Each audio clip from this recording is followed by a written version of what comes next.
Hey, my name is Nate and welcome all who care enough to care about stuff.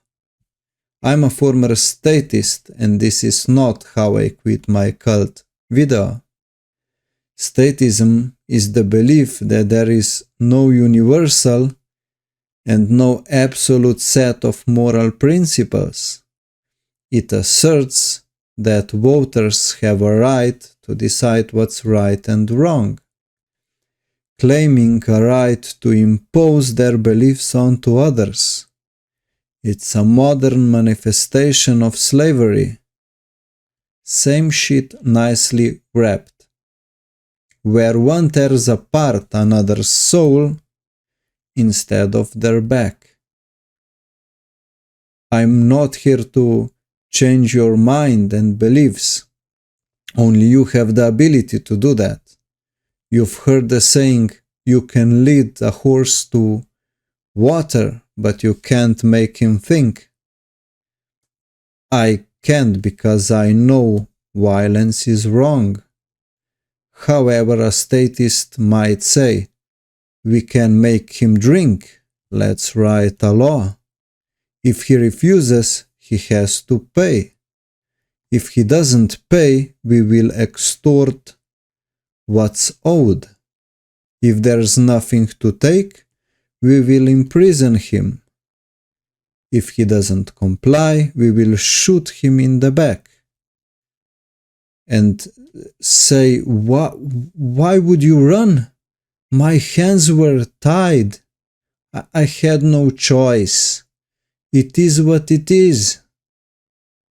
It's crucial to ensure that we fully comprehend what this "it" signifies before accepting the situation at hand. Throughout these 80 slides, I will explore this "it" and the what, the how, and the why. How to focus attention while having the right intentions. Attention without intention will bring unwanted results. Next. It truly resembles Plato's allegory of the cave, a journey from known to the unknown and back, where new realizations face rejection simply because people are tethered to what they already know. Realizations come with a cost. To grasp the richest insights, one must cultivate receptiveness. The more receptive a person becomes, the harder it is for them to tolerate old nonsense.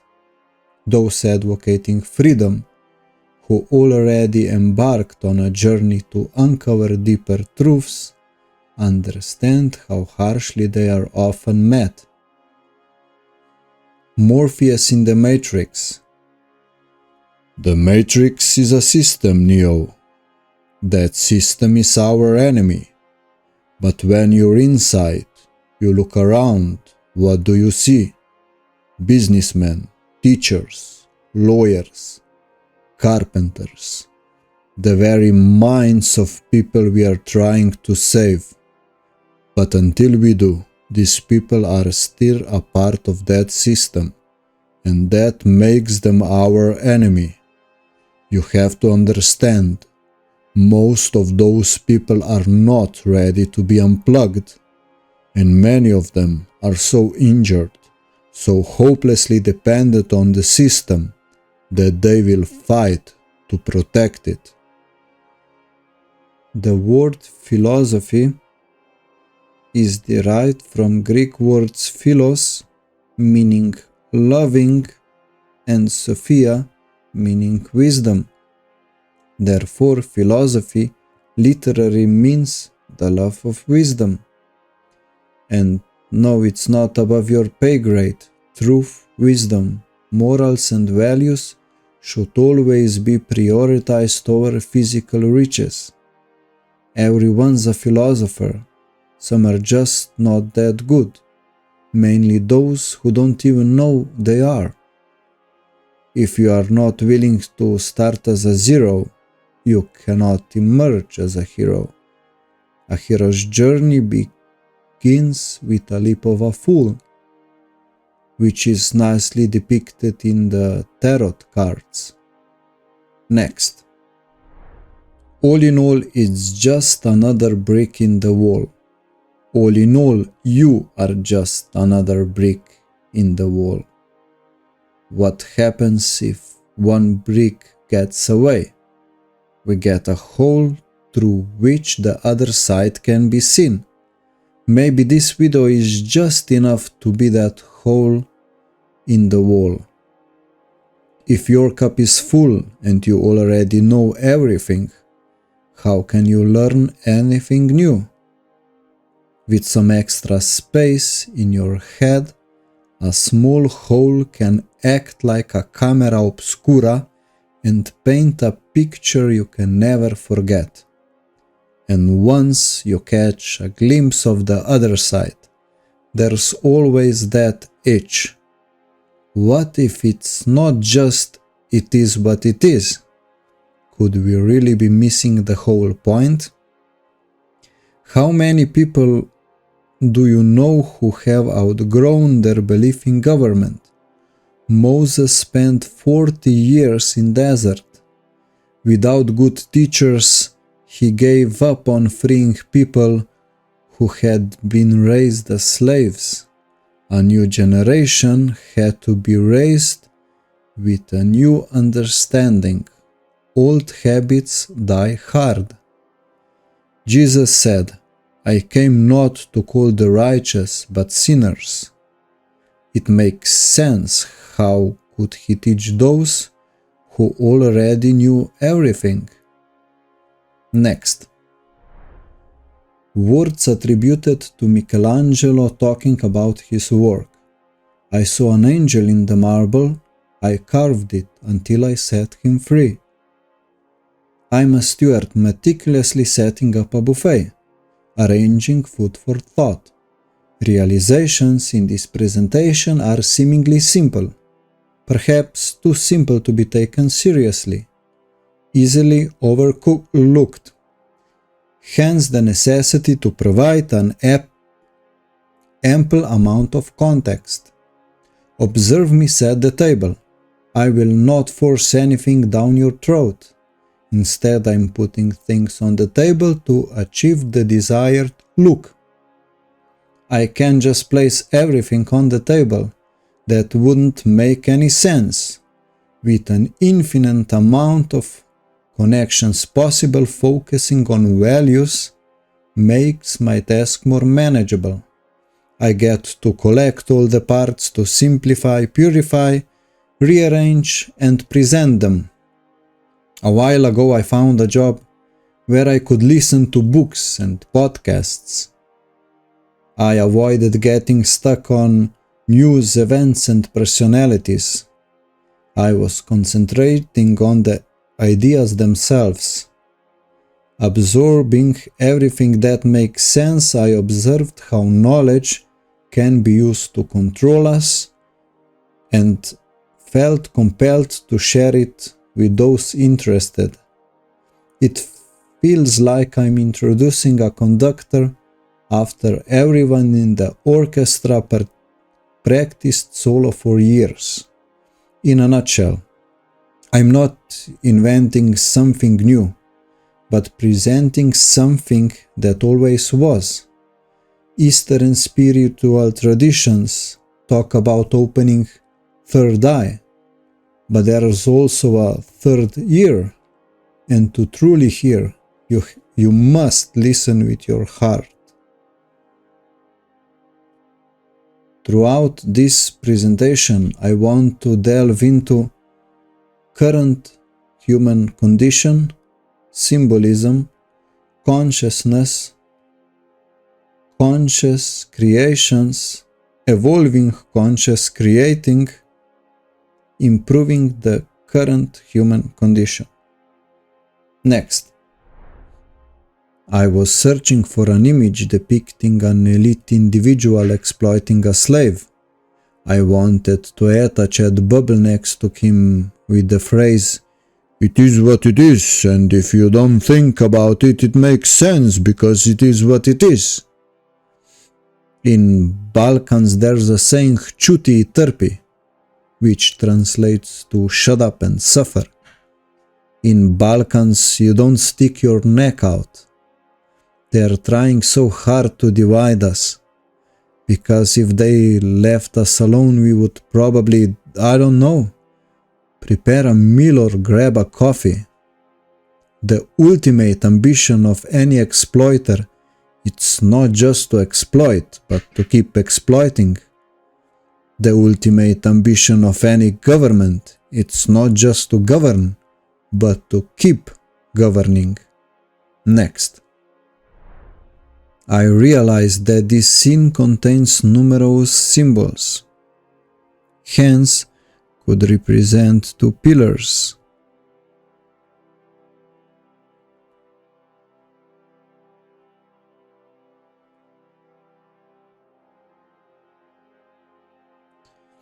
Masculine and feminine, spiritual and physical, form and meaning, a pillar of mercy and a pillar of severity. Both are in chains. Today, chains are made in gold. Additionally, you have this gentleman exploiting another person to maintain his position. Under the influence of his burdensome weight, the other person is pushed backwards into the box.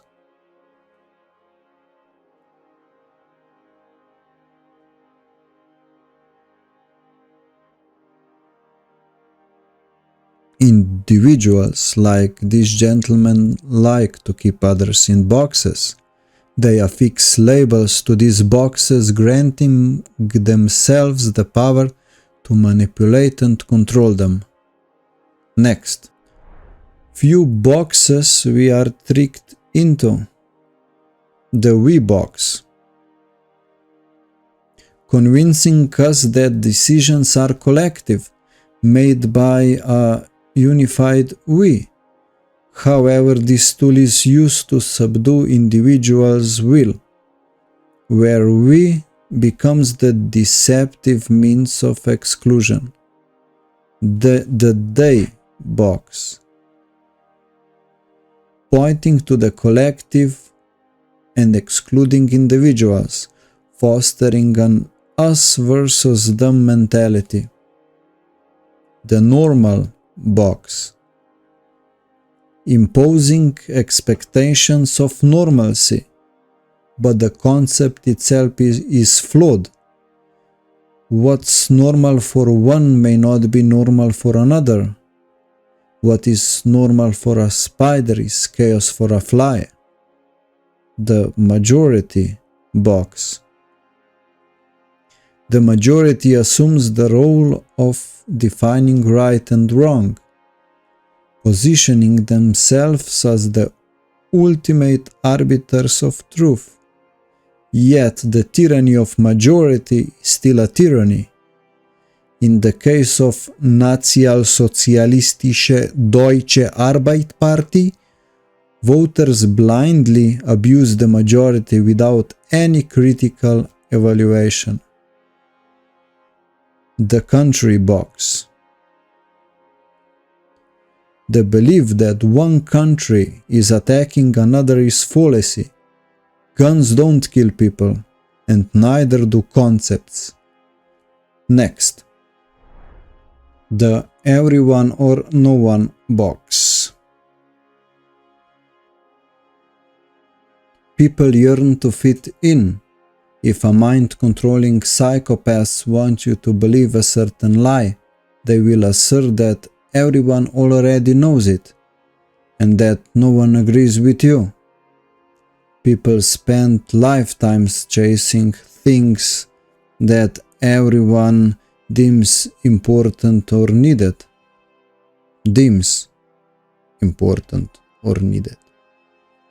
In the Ash experiment, participants were shown a set of lines of different lengths, They were then asked to match the length of a line with one of 3 comparison lines. The task seemed straightforward, but the twist was that the majority of the group members were Confederates, and they were instructed to give the incorrect answers.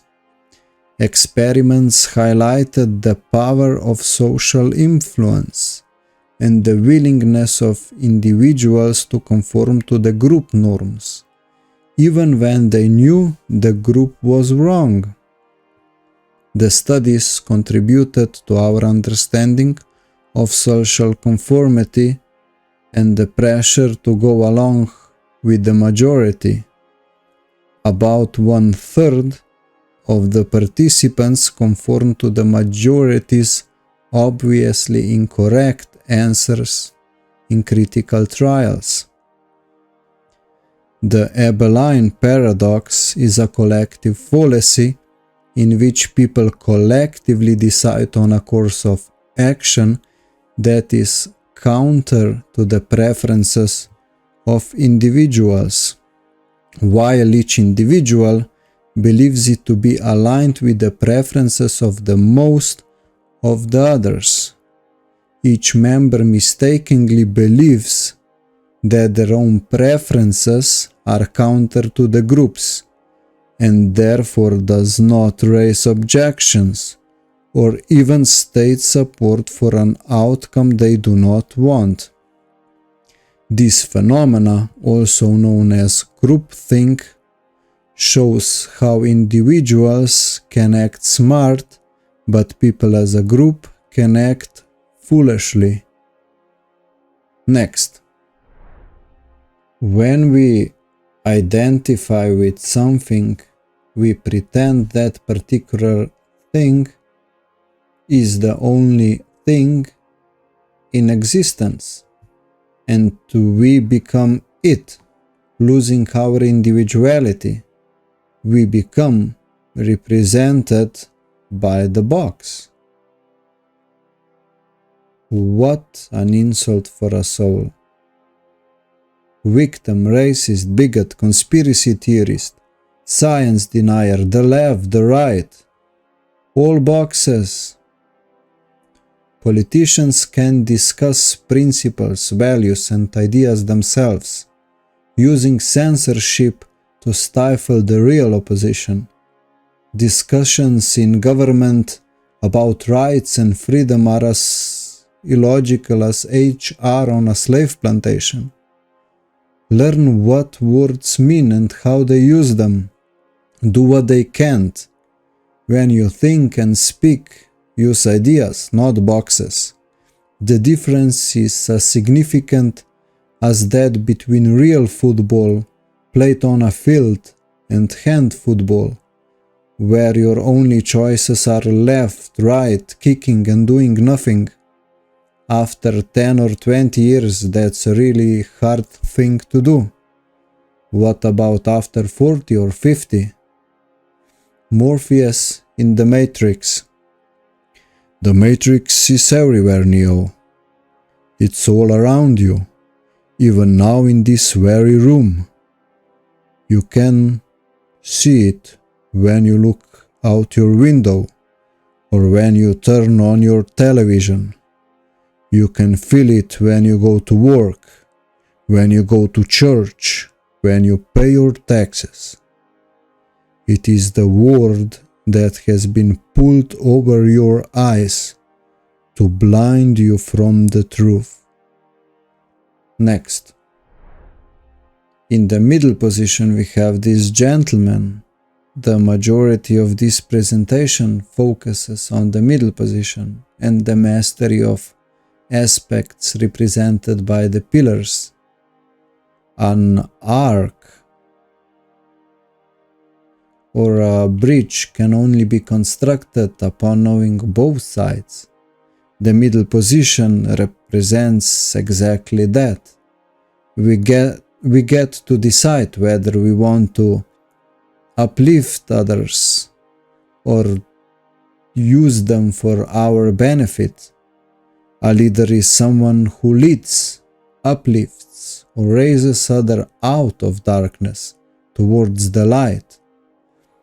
This individual's arc is a little floppy. His middle position becomes a joke of this image. Fittingly, his top hat is covering his eyes, making him a blind leader. The middle of the image becomes his loud mouth,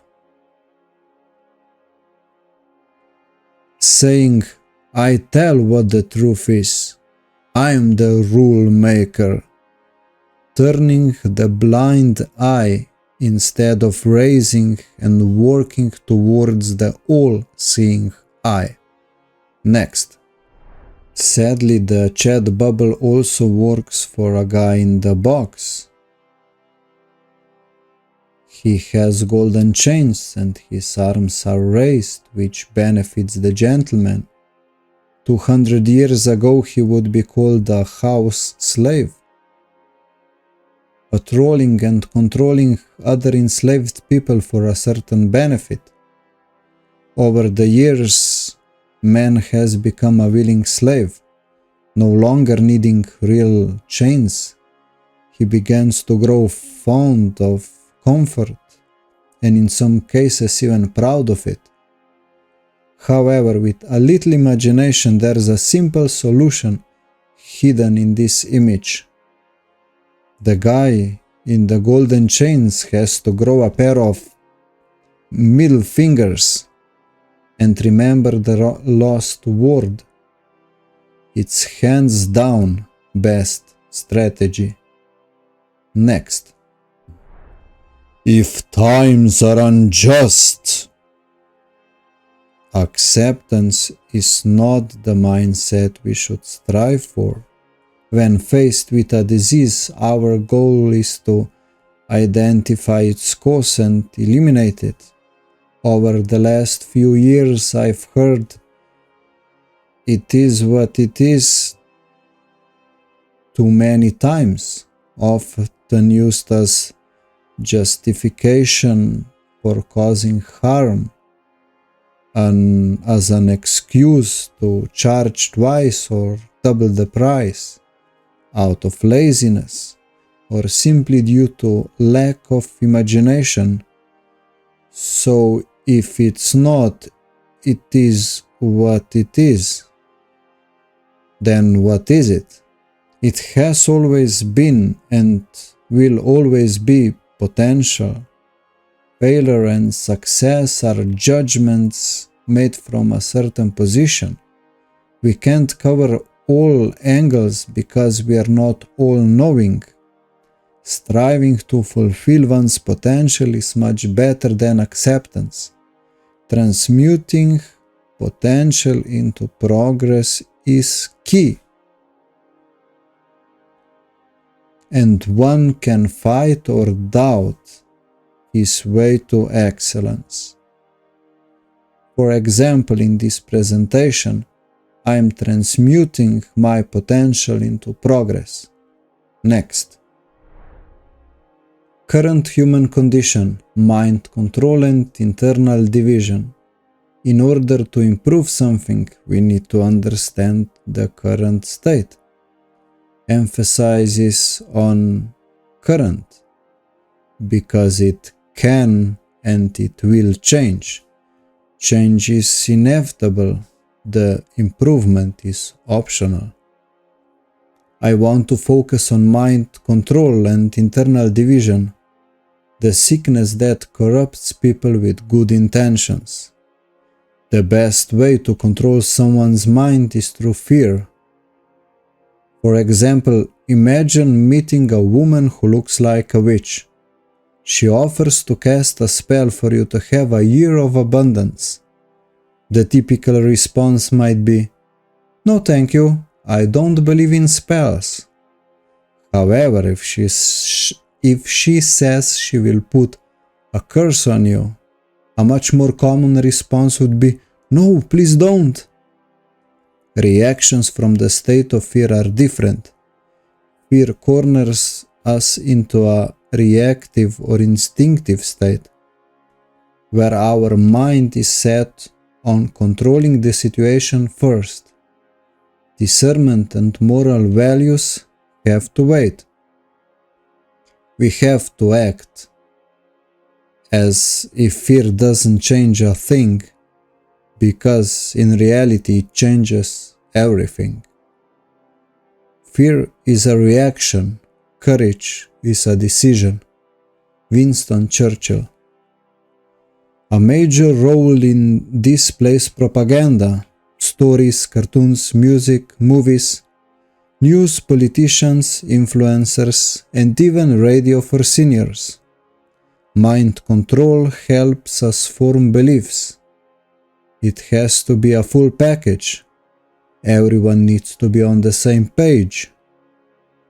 And no holes in the wall are allowed. That's where we get controlled opposition and artificially injected conspiracy theories. There always needs to be an extra layer of deception. If people see through 4 layers, there needs to be a 5th. Demoralization, a type of existential disorder, is associated with breakdown of person's cognitive map.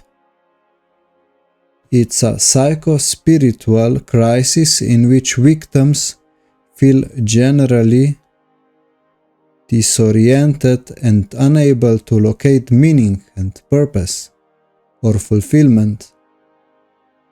Frustration, anger, bitterness, as well as underlying sense of being part of a losing battle, are common.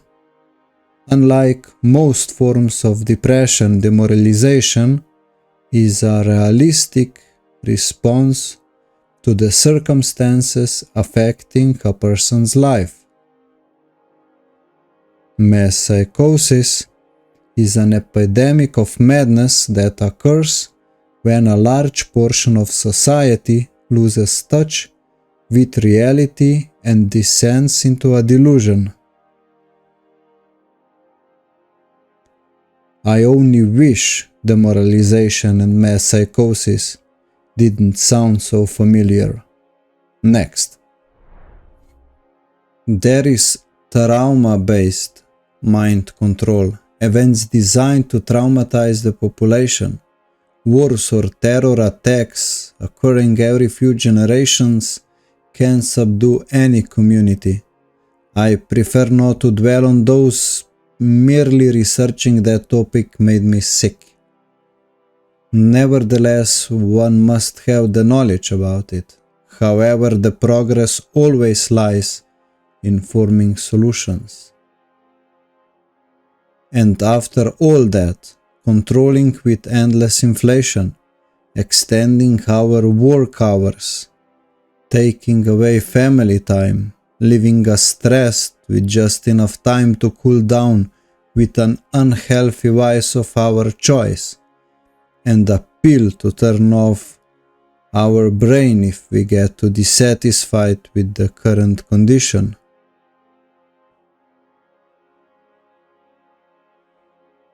Doing this for a longer period, we start to identify with our work. Even if we want to disassociate from our job, we have nowhere to go. The sad part is that sooner or later we have to stop. And at that point, all hell breaks loose. Pinocchio was diagnosed and sent on a vacation to Pleasure Island, where every day is a holiday. Naive as he was transformed into a donkey, a working animal. Pinocchio was a fool, who in the end gets to be a hero. Ask yourself why we have to pay taxes if the ruling elite prints and borrows money. They don't need your money. They need us with no time, to be scared, weak, desperate and depressed, for their mind control to work. God forbid we start learning or imagining alternative solutions. Throughout this presentation, we will return to trauma, the unhealed wound that doesn't allow us to make choices that are in our best interest. We can't underestimate the role it plays. The current human condition is not maintained by an evil 1% of 1% of 1%, nor is it maintained by smart grown-ups. Gaining insight into occulted knowledge and understanding their deception strategies will empower you to avoid falling for their tactics. Once you conduct your own research, you won't encounter individuals who were initially against slavery and violence, but later become supporters of them.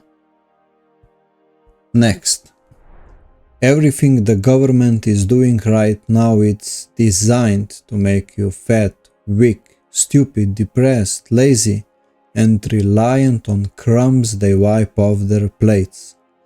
Health replaced by pharmaceuticals, education replaced by programming, hard work replaced by handouts. These people hate you. Ian Smith, gym owner that wouldn't close his gym. If you want to learn about trauma-based mind control, I recommend animated film A Bug's Life. Please observe how fear causes trauma and trauma causes low self-worth.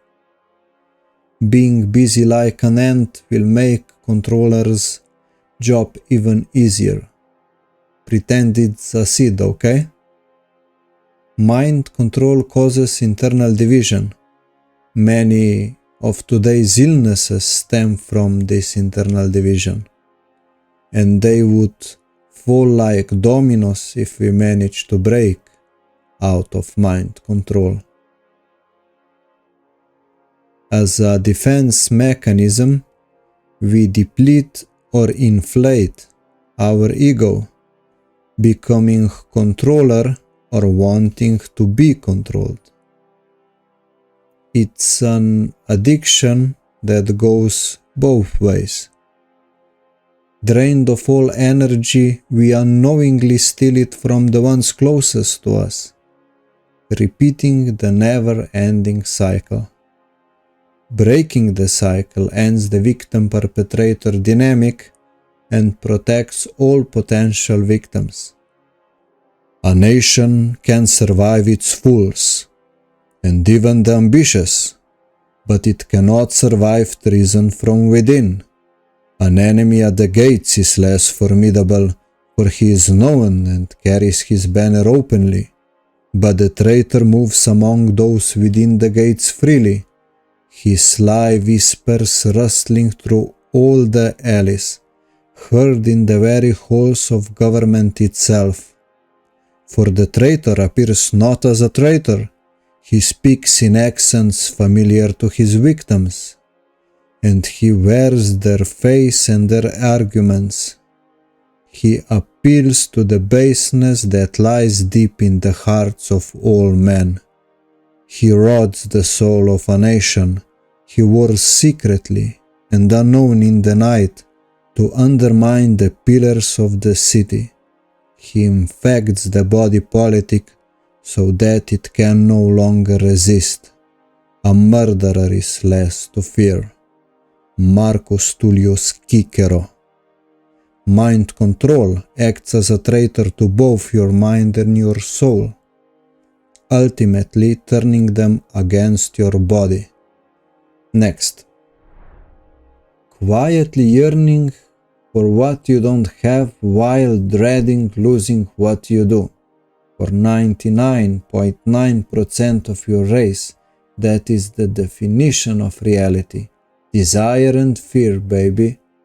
Analyst in the Matrix. Desire and especially fear are two very powerful emotions, keeping someone trapped in the state where's no space for thinking and discernment. One of the most immoral techniques of mind control leading towards internal division is gaslighting, a manipulation that causes the victim to question the validity of their thoughts, perception of reality, and typically leads to confusion, loss of confidence and self-esteem, and uncertainty about one's emotional or mental stability. It strengthens dependency on the mind controller. The further a society drifts from the truth, the more it will hate those who speak it. George Orwell. If you know the enemy and know yourself, you need not fear the result of 100 battles. If you know yourself but not the enemy, for every victory you gain you will also suffer a defeat. If you know neither the enemy nor yourself, you will succumb in every battle. Sun Tzu, The Art of War. Not knowing ourselves and the enemy is exactly what I'm talking about. Even worse, we are unable to comprehend the pressure imposed on us, and learned helplessness diminishes the last shreds of hope. United we stand, divided we fall. Please keep in mind that this goes for individuals and internal division first. Society is just a reflection of the collective. Sometimes people just need to be reminded to be reminded, obtaining their minds back, to use their minds themselves. Next. The current human condition is nicely portrayed in Hans Christian Andersen's story, The Emperor's New Clothes. In the story, people's minds are controlled with fear. Fear of not being good enough for their jobs. The lie in the story is that if you don't see the made-up thing, you are unfit for your position. Everyone was acting out of fear. Their responses were controlled, forming groupthink and mass psychosis. What about internal division? People didn't act according to their knowledge. Everyone was able to see and know the truth, but they would pretend not to. The only one not internally divided was a small child. He was not scared and not willing to betray his understanding. He would call out the emperor. The sad part is that he was the only one good enough for his position. Unnatural is unsustainable. The truth is always natural, and the lie is an unnatural deformation of what is natural. Returning to truth, to nature, will tilt us towards something sustainable, towards something of value. Jesus said, "Let the little children come to me, and do not hinder them, for the kingdom of heaven belongs to such as this." Matthew 19:14. Adam and Eve clothed themselves upon partaking in the knowledge of good and evil, indicating association and awareness of causality. In Harry Potter, the cloak of invisibility is used to hide him, to break the rules. Here the cloak could mean justification. In Hans Christian Andersen's story, a lack of clothes could mean disassociation from the truth. Clothes are often used as symbols to show allegiance to a group, to an idea, or even to the truth. The angel said to those who were standing before him, "Take off his filthy clothes." Then he said to Joshua, "See, I have taken away your sin, and I will put fine garments on you." Zechariah 3:4. Next. You do not get your own reality just as I don't get mine. In the classical understanding, there's a reality, a measure of truth for both me and you. Objective truth asserts that there is only one reality and one truth for all of us. If, contrary to this, we each have our own truth, consequentially having our own reality, communication becomes nearly impossible, because we would live in separate and isolated realities. How can we decide on a meaning of something if reality doesn't determine that meaning? If everyone holds their own truths, the only way to decide on a meaning is to impose our views on others, or have others impose theirs on us.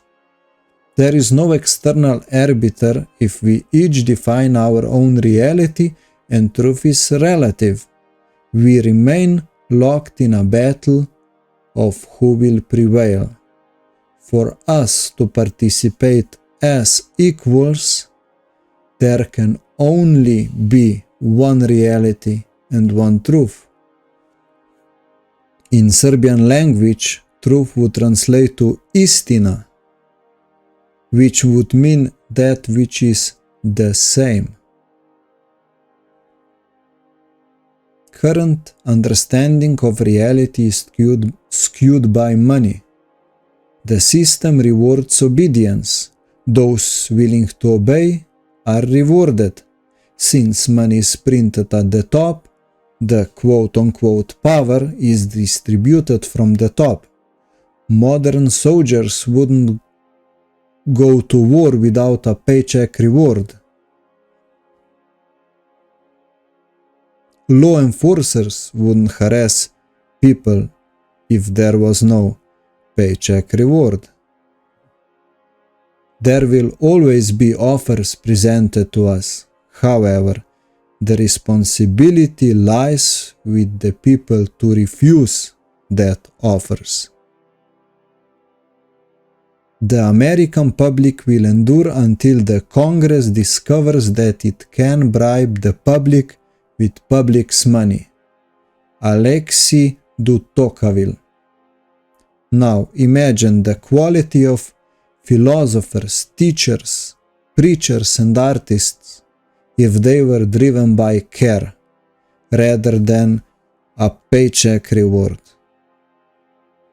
Teachers teach, leaders lead. Those who refuse to participate in dirty games get their money last, rendering their currency voting power practically non-existent. Beliefs are precisely what we need to change. Beliefs shape individuals, and individuals shape society.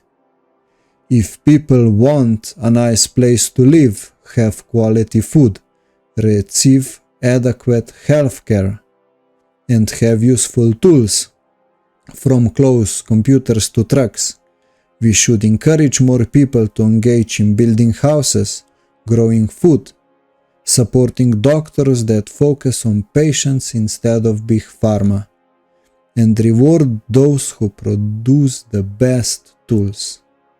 Next.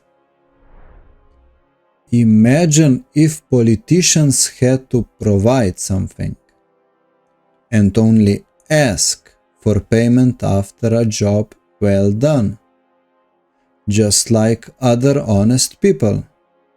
They could only deliver things people actually want. And since there would be competition, the quality of their service would have to improve. Imagine law enforcers and soldiers who are training how not to say no to violence, attacking and harassing other people, learning how to do construction work. Even if they built like Amish do, we would end with less wars and more barns. Ask yourself how many people prefer wars over barns. Seriously, why can't we get more barns instead of wars? Majority of people have good intentions. And since everyone is teachable, the question is, are your intentions good enough? Does the truth and justice matter enough to you if you are mind-controlled, internally divided, and accidentally cheering for evil? Would you genuinely want to know about it and objectively reconsider your beliefs? The greatest conmen in history, those who pose the most danger to human race, are those who don't want you to recognize the game is a con. And the reason they don't want you to recognize the con is so you won't consider the possibility of opting out of the con. Lark and Rose, the most dangerous superstition. Asking the right question is the same as peeking behind the curtain where this con is concocted. And if you are looking for a place to start, Lark and Rose's YouTube channel will help you do just that. Next. Teachers teach. Leaders lead. Many educators merely work to collect a paycheck at the end of the month. Consequently, students lose interest and motivation. Control through fear is losing its grip, and teachers are losing their authority. I heard of kids vaping, consuming tobacco, alcohol, and even weed in primary schools, turning off their brains by playing with smartphones. If teachers' motivation is not dissemination of knowledge as the most valuable thing, why would students value it? Offering knowledge with real value is key. Adults can change and intentionally seek knowledge, but school kids, on the other hand, may not have the motivation to change. Teachers have to compete with social media, apps, entertainment, and the vast knowledge already available on internet. And since the internet is here to stay, the offer to children will have to improve. There are teachers and leaders who teach and lead for sake of teaching and leading, without a paycheck reward. They understand that better knowledge, deep understanding, and wise choices of individuals are essential for crafting a better tomorrow. Students find value in their teachings. They become motivated and interested. If you yourself want to teach or lead, there is nothing stopping you. Teachers teach, leaders lead. Children waiting for the day they feel good. Happy birthday. Happy birthday. And I feel that way that every child should. Sit and listen. Sit and listen. Went to school and I was very nervous. No one knew me. No one knew me. Hello, teacher. Tell me, what's my lesson? Look right through me. Look right through me. And I find it kind of funny. I find it kind of sad. The dreams in which I'm dying are the best I ever had. I find it hard to tell you. I find it hard to take. When people run in circles, it's a very, very mad world. Mad world. Next. The saying, "The enemy of my enemy is my friend," is incorrect. In the current war, which has been ongoing for 750 days. Billions are invested in supporting enemy of my enemy. If 8 trackers are close, that would equate to 350 million a day. Invested funds for just one day out of 750 would educate millions of people. Educated, non-internally divided people do not engage or support violence. If there is no one who does, there are no wars. Therefore, the healer of my enemy is my friend. And when we get a healer and a healed one, the only variable is you. Would you be satisfied, or would you need a new enemy? An old Cherokee is teaching his grandson about life. "A fight is going on inside me," he said to the boy. "It's a terrible fight, and it's between two wolves. One is evil. He is anger, envy, sorrow, regret, greed, arrogance, self-pity, guilt, resentment, inferiority, lies, false pride, superiority, and ego." He continued, "The other one is good. His joy, peace, love, hope, serenity, humility, kindness, benevolence, empathy, generosity, truth, compassion, and faith. The same fight is going on inside you and inside every other person too."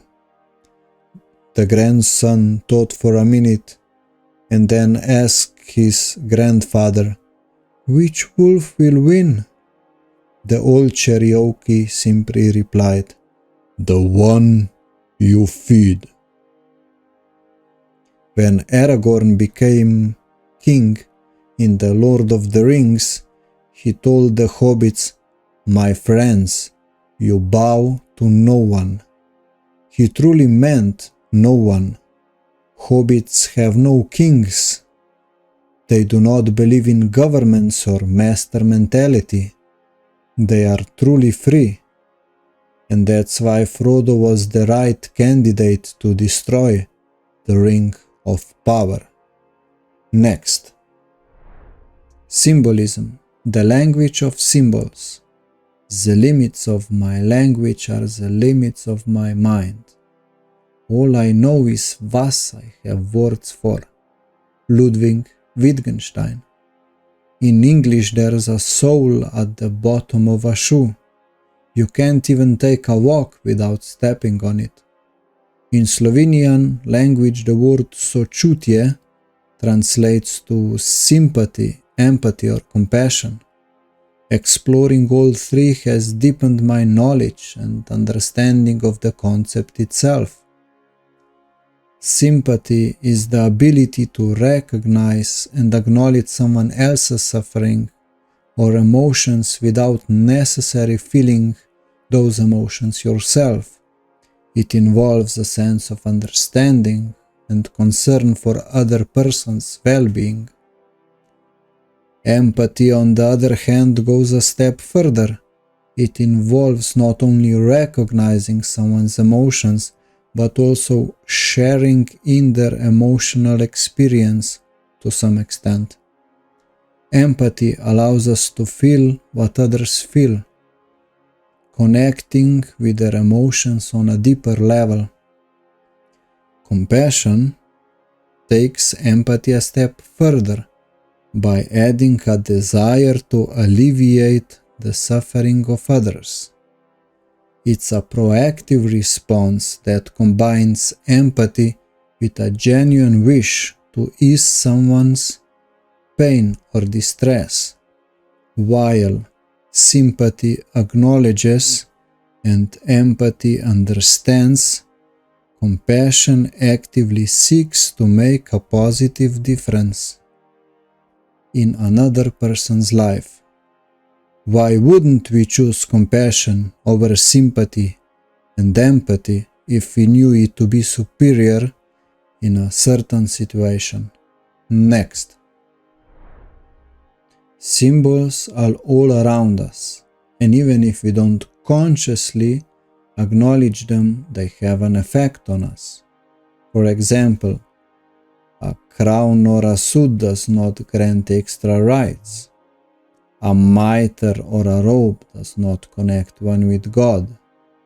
Do not seek God in objects before you check your soul. A badge does not give one the right to administer violence. A white coat doesn't make someone infallible. In the army they salute the rank, not the soldier. It's easier. Ranks don't kill people. The Milgram experiment, conducted by psychologist Stanley Milgram in the early 1960s, was designed to investigate the extent to which people would obey authority figures even when it involved causing harm to others. About 65% of participants administered what they believed to be potentially lethal shocks at the insistence of the authority figure. 65% administered potentially lethal shocks on command. You can also check the third wave experiment from 1967 and the Stanford prison experiment from 1971. Both needed to be stopped preemptively. Next.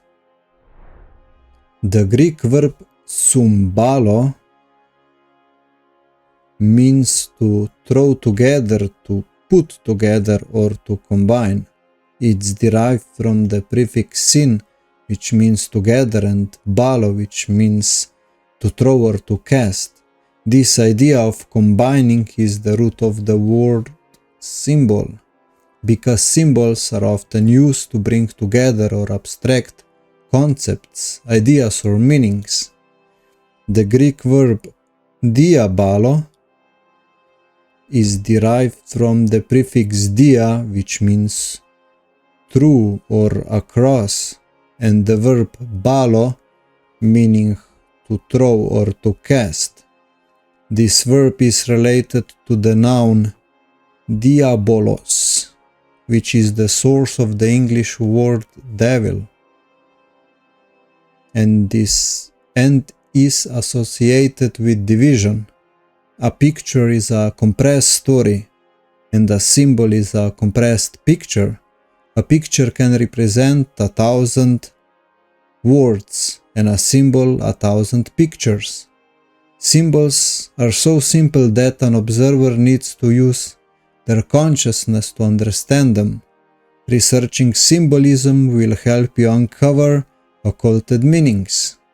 Understanding the symbolism of a simple triangle unlocks so much knowledge that one could study it for life. Next. One is absolute. It can represent everything or nothing. Two is duality, opposition, disassociation. Three adds clarity to duality, serving as an anchor for the dance of two opposing sides.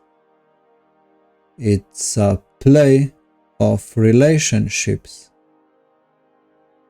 In mathematical terms, x plus y equals z. Have something, add something, get something. When studying spirituality and religions, the significance of number 3 cannot be overlooked. Top, projecting the axis mundi, connecting earth with heaven and hell. Creator, maintainer, and destructor. For some Slavic tribes, the main god was named Triglav, depicted with 3 heads. In Slovenian language, Triglav means 3-headed one. Triglav remains the highest peak in Slovenia. It's so important that even the current government uses it in a crest on their flag. Top position represents God's position, the all-seeing eye, the most high, the truth and the light.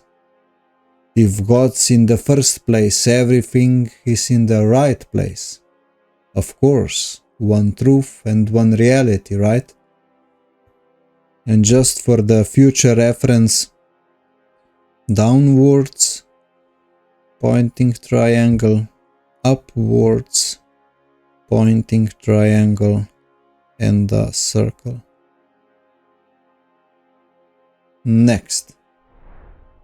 If a triangle was a pair of compasses, we could draw a circle. What we get is the dot and the circle. The dot would be the apex of the triangle, and the circle the spinning base of the same triangle. We are conditioned to see the triangle as hierarchy, where commands are passed from top to bottom. In a circular representation, the equality of participants is much easier to observe.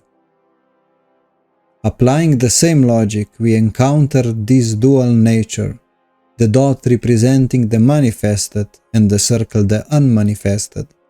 The dot is masculine and the circle is feminine. The dot is form and the circle is the formless. The dot simply is. But how does that isness know what its business is? It has to create observers, mirrors, or disassociated parts that really observe and explore the all and the all yet to be. Just like kintsugi. It's the break that makes us unique. Without separation, there is no desire for wholeness. The point in the center is what all the circles share. It's like a dance around the maypole. The point cannot be relative. All these circles are part of the same whole, just like cage rings in a tree. Isn't a year-old sapling a tree just as much? Every living soul gets its own disassociated part, which is still a part of the same whole.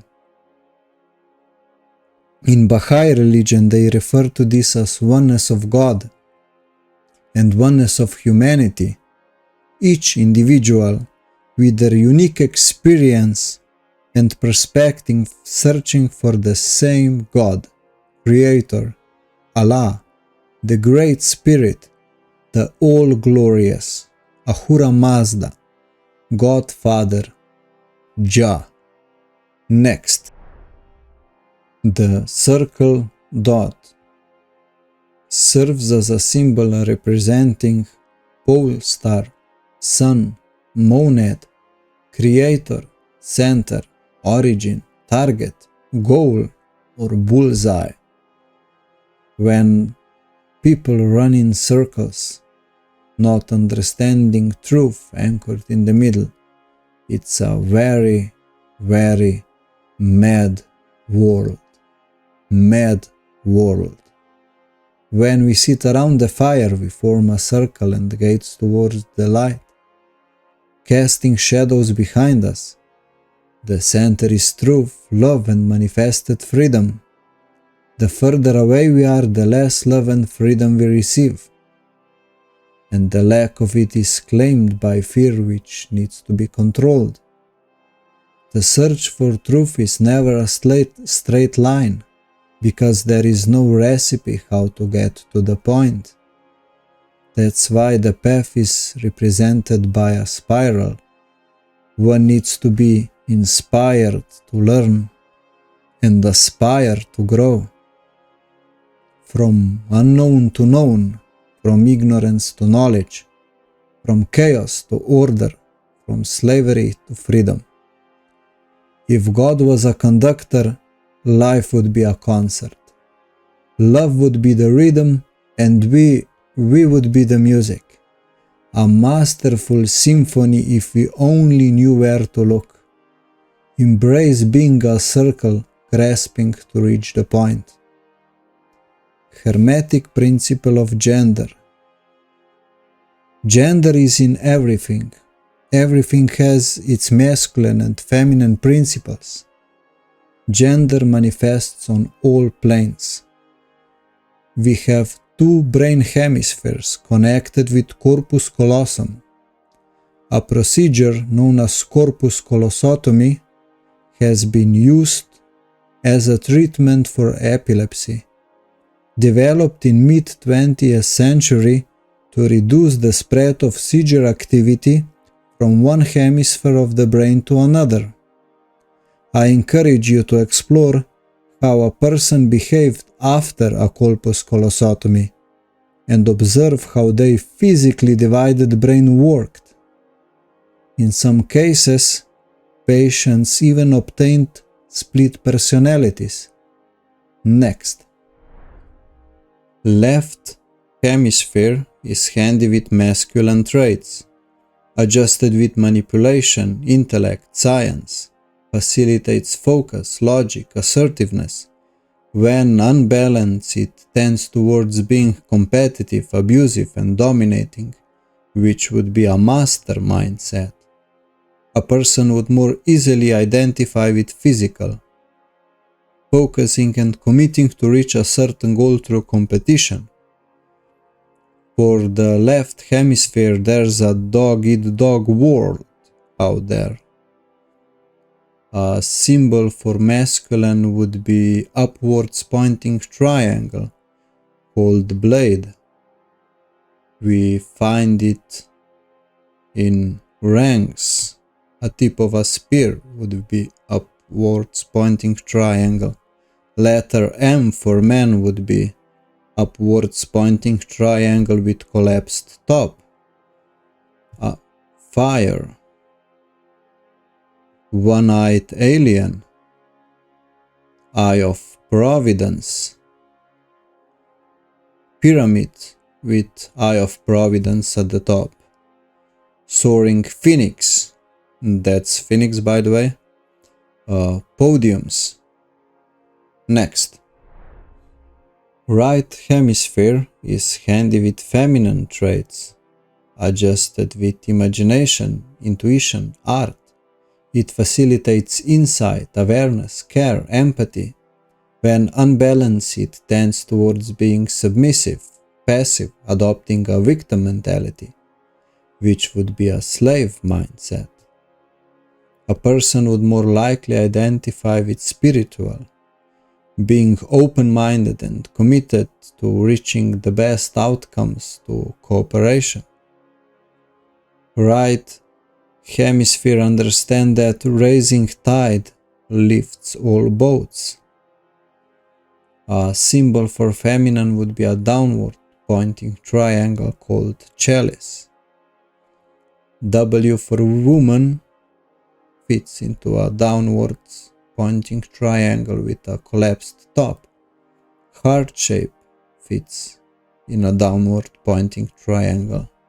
Reproductive system. Dove number 1, dove number 2. When priests wants to communicate with God, they extend hands towards the sky to form a cup shape and the chalice itself. Next. Two of the most common symbols throughout the history are a cross and a sword. When you cross yourself, you trace a sword and a cross simultaneously. A cross embodies feminine aspects and the sword embodies masculine. Excalibur, a sword stuck in a rock in a shape of a cross, symbolizes that only someone worthy can pick it up. Picking up your cross would mean standing up and fighting. Laying down your sword would mean you need to be born again to reinvent yourself. And Jesus entered the temple and drove out all who sold and bought in the temple. And he overturned the tables of money changers and the seats of those who sold pigeons. He said to them, "It's written, my house shall be called a house of prayer, but you make it a den of robbers." Matthew 21. In this case, flipping the tables doesn't mean chaos, but restoring the order which was already disturbed. It's the illusion of normalcy. Next. Predisposition for internal division is inherent.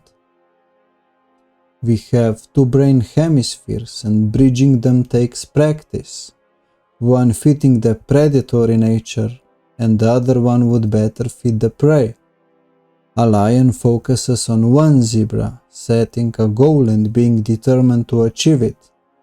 The more distractions it excludes, the greater the chance of success. On the other side, a prey has to observe a bigger picture, scanning for danger. The more extensive the view, the more attacks can be predicted and escape routes planned. It's easy to imagine how this mindset could make someone anxious and burned out if they don't know how to or don't get to relax and unwind. We are more or less successfully using both hemispheres simultaneously. Thinking that every half is serving only one purpose would be wrong. Much better understanding is that one is better for a certain task as the other one. Or even better, best outcome comes from approaching same task looking from both aspects. Just like a sculptor uses different tools on the same project. The ones to remove big chunks to determine the main mass, and only at the end the precise ones to add the final touches and the texture. Let's say we have to deliver an important package, dealing with terrain and the map as its representation. First we engage the right hemisphere to deal with terrain, observing and predicting as much as possible.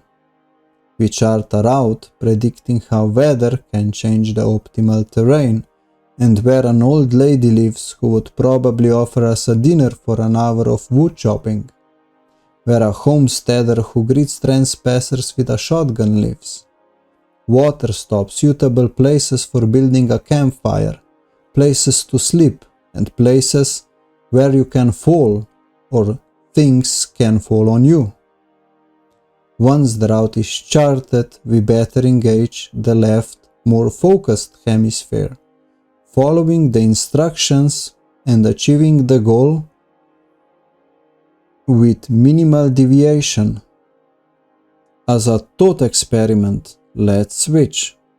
Engaging the left to chart a route would be like taking a straight edge and drawing a line with a marker from start to finish.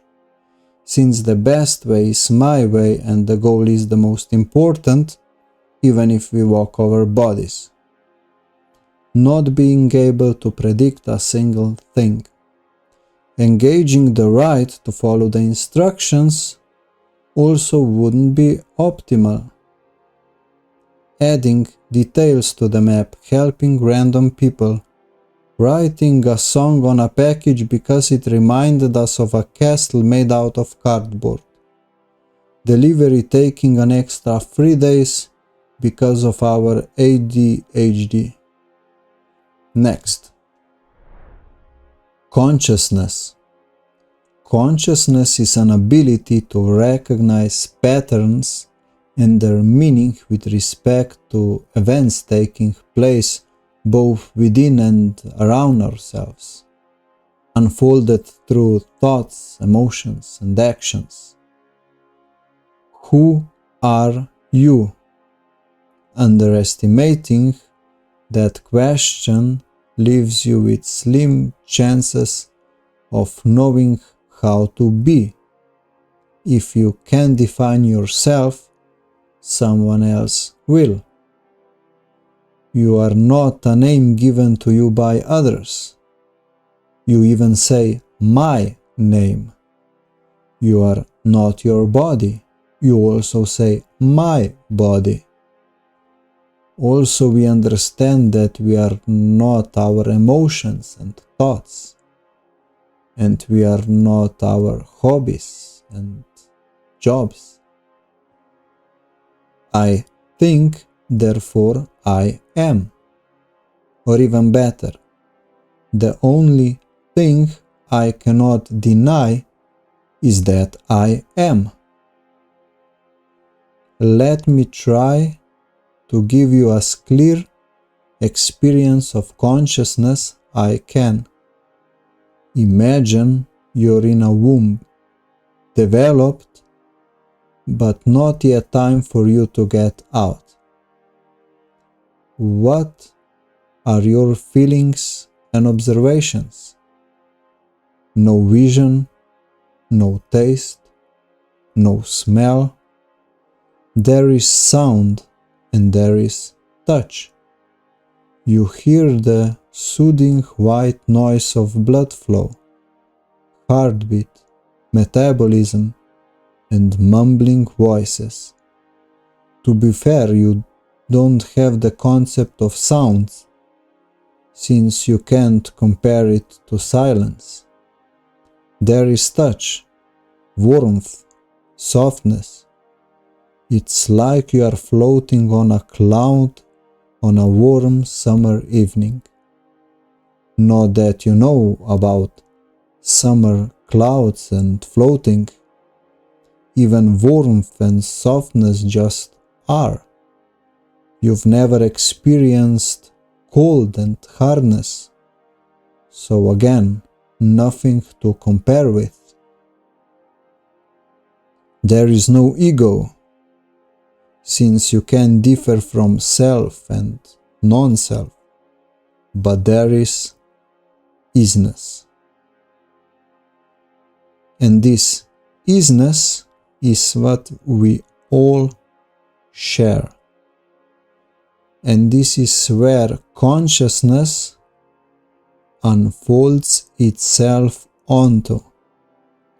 Every new observation we make will be added to our database where connections or patterns are recognized from. We develop an ego and learn to play by the rules so we can live with others. Learning, growing, and forming beliefs is what we do. A belief is a mental attitude or conviction that something is true or exists. Peekaboo is fun game for babies because they don't believe something they can't see actually exists. Belief can be formed upon gathering enough evidence or prematurely from the lack of evidence. We use it as a shortcut to perceive reality. No responsibility. No response ability. No ability to respond, unconscious or dead. When I say we, I mean me and every you as an individual, not as a box we. In regards to consciousness, I'm using the number 3, adding clarity to duality. For isness and its business, for the dual nature of the same whole. Next, at the start, we need help as we lack knowledge, understanding, and wisdom. Over the years, we learn and grow, becoming wiser. Our beliefs are overwritten by knowledge, and knowledge is overwritten by new beliefs. As I explained, the belief in one truth is the only option if we want to live in the same reality. First there's a leap of faith, later a leap of confidence or certainty. In the end, it's just a leap made by a wise person. Changing one's beliefs directly is impossible. If we want to change, we have to gather enough information to form new understandings and start acting accordingly. Beliefs themselves will change in accordance. When listening to modern philosophers, voluntarists, abolists, anarchists, and deoccultists, with freedom under natural law as the first principle, a quality of growing out of old beliefs is always present.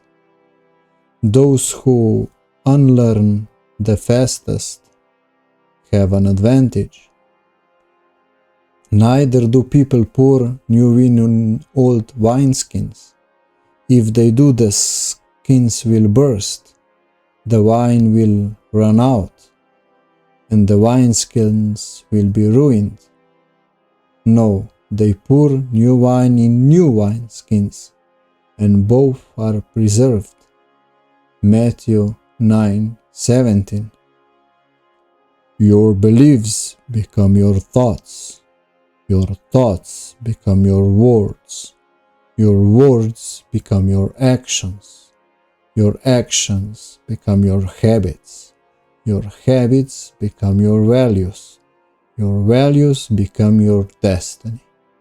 Mahatma Gandhi.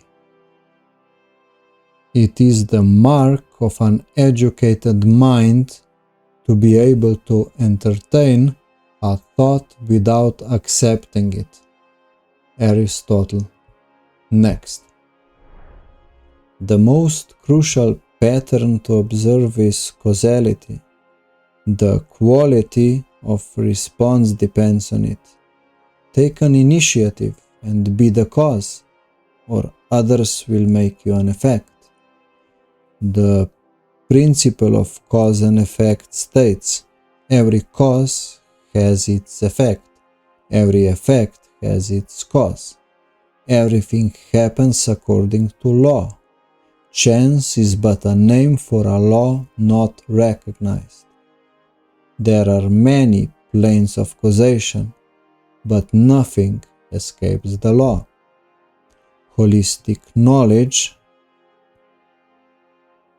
enables one to observe and predict effects, to understand the big picture. When in doubt, zoom out. With tons of information, there are limited possibilities to form the best solution. That's why we need focus and specialization. Here we use what we have gathered and form the cause. When focusing on our goal, there are limited possibilities to understand all the effects.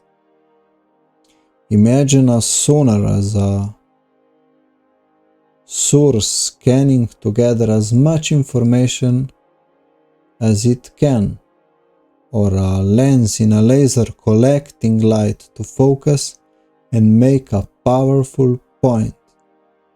In both cases, the middle point must be immovable, It has to be absolute.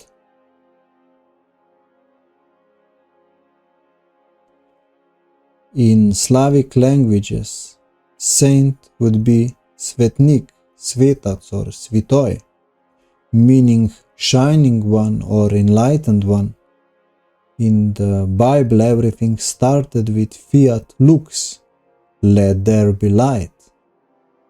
Throughout history, light has been a common symbol in art and literature to represent consciousness, inspiration and insight.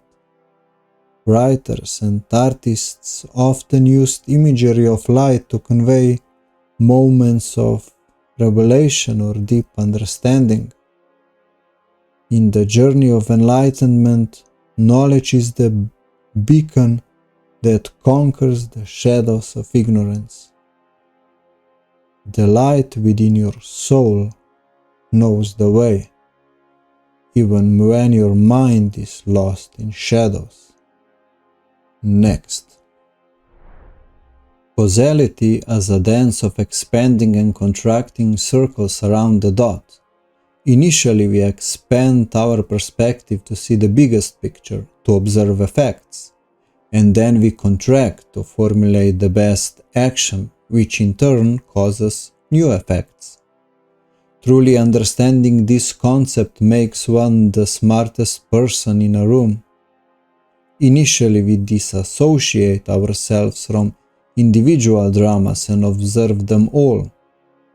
Through observation, we can offer unique solutions, coming from a neutral point of view, rather than a specific drama. The same principle applies to our thoughts and emotions.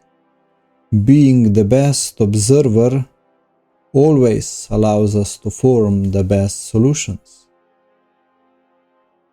Holistic observation involves asking the question why something happens, and the answer lies in the cause,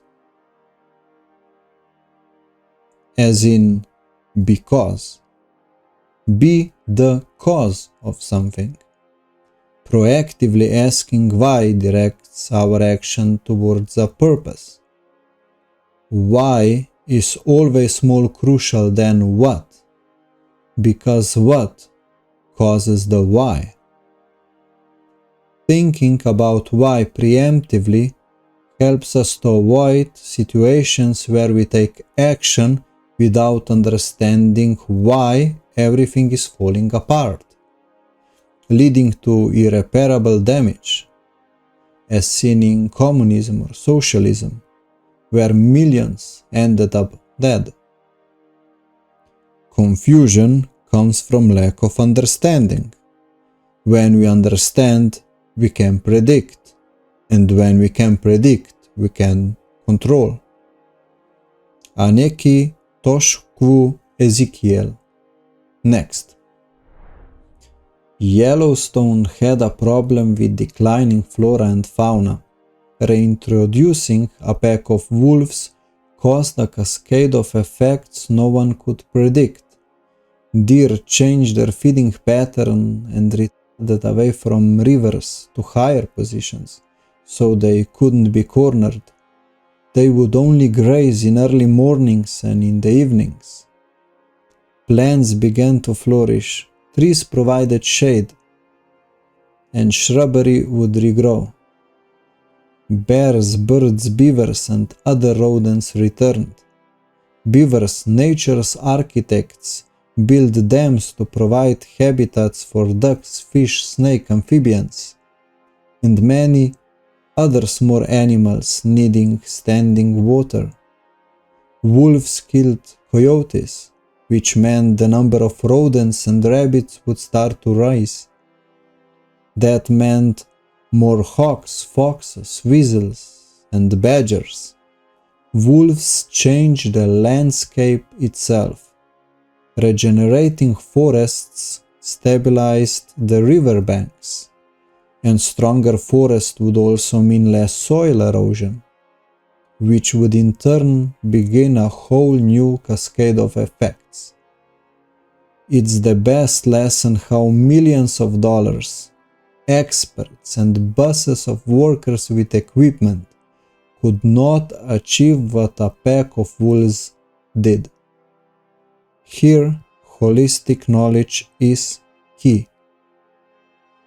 The word etymology for conscience is con for together and scientia for knowledge. I like to imagine consciousness as a book that everyone can write in and read from. And if it had a subtitle, it would be common sense. Because we want to make our realizations our nature. For example, once we learn that killing is wrong, we get to integrate this realization into our consciousness and make it common sense. And it's about time. When attempting to heal, fix, or mend, we search for the root cause. We want to heal, fix, or mend the cause, not the effects. Battling the effects will never fix the cause.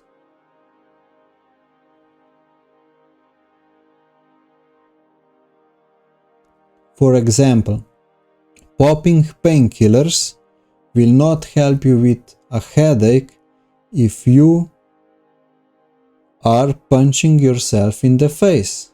Even worse, it will aid in pretending you do not have a self-punching problem. Insanity is doing the same thing over and over again and expecting different results. Albert Einstein. Next. Upon understanding causality, we have to determine if our ideas are moral or not, whether they cause harm or not. Only after that we get to respond. The tool for that is trivium, and it's a simple way to heal internal division. Trivium, the place where three roads meet. Observe, recognize, respond. Grammar, logic, rhetoric. Knowledge, understanding, wisdom. Input, processing, output. Head, heart, hands. Think, feel, act. We are not our thoughts. We are not our feelings. And we are not our actions. However, thoughts and feelings point towards what we are becoming, and through actions we become. Babies start observing, recognizing, and responding. Unfortunately, too many times we forget how to apply these 3 steps and settle for unconscious reacting or blind obedience. Obedience is an immoral act. Morality is an internalized through individual's conscience, a sense of inner awareness or judgment that guides actions based on one's understanding of right and wrong. One has a duty to disobey immoral orders and a duty to pass moral judgment. A truly good person will strive never to perform an action unless they have first determined the morality of that action for themselves. Mark Passio. Next. My motivation has always been helping those on the noble path. That's why I formed a should example of trivium. Awakening is attainable for those who seek and desire it, for those ready to work on themselves. A genuine revolution starts within ourselves. Without personal growth, there is no real improvement. To awaken, one must recognize being in a state of sleep. Wake up. Some refer to it as taking the red pill, or experience the Great Awakening. Unfortunately, too often efforts stop there. When we wake up, we are left stranded with a promise that a savior is coming, be it a politician, a returning small g god, a hero, or aliens. If any of them truly wanted to help, they wouldn't want to be our savior. Waking up to the current human condition is profoundly unsettling. There must be a second step, which starts with question what is not missing instead of what is missing. Grow up. Acquiring a better understanding, correcting beliefs, gaining a better grasp of truth and reality. I recall a mother receiving a jail sentence for beating her daughter into coma. Her lawyer, after the sentence was passed, remarked, "She is not evil. She is still a child. She never got to grow up." In this presentation, I'm focusing on this step because I'm disgusted by the system abusing people who want to do good. They are indoctrinated, taught to obey without understanding the consequences of their actions. So the last step, the proof of the concept. Step up.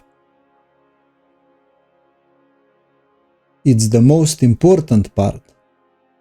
And it's all about you. No one can play your part, sing your song, or offer what you have to offer. It's yours to give. Overcoming the current condition, updating mindset, and helping others to do the same. Whether we like it or not, the world is not a single-player game. By their fruit, you will recognize them. Next. We must outgrow a belief that we have a right to be violent or cause harm. Please note, self-defense is not violence. It stops violence. One has a right to defend oneself. No one can be right or have a right to cause harm. And if no one has it, no one can grant it to a representative, so no one can have it. It doesn't exist, and it never will. Many claim not to believe in violence. However, our current system utilizes violence to cause harm, stealing someone's rights to potentially prevent the rights from being stolen. The current system guarantees violence, harassment, and duress to potentially prevent violence, harassment, and duress. Playing God, causing violence and harm, just because some ideas are deemed so good that they can be forced on others. To reduce crime and wars, remember violence is wrong, even if you agree with it. Teach people that violence is wrong, Period. But what about evil people like Stalin, Mao and Hitler? There will always be a psychopath who wants to commit the next genocide. However, without voters, police and an army supporting them, they're just a crazy individual. For everyone who believes in violence as a solution, we need 10 who do not. Period. The end. You can go home now. Or if you don't get it just yet, next. Adam and Eve ate the forbidden fruit from the tree of knowing good and evil, an act known as the fall of man. This disobedience is considered the first sin, and it brought about the rupture in the relationship between humanity and God. For God knows when you eat of it your eyes will be opened, and you will be like God, knowing good and evil. Genesis 3:5.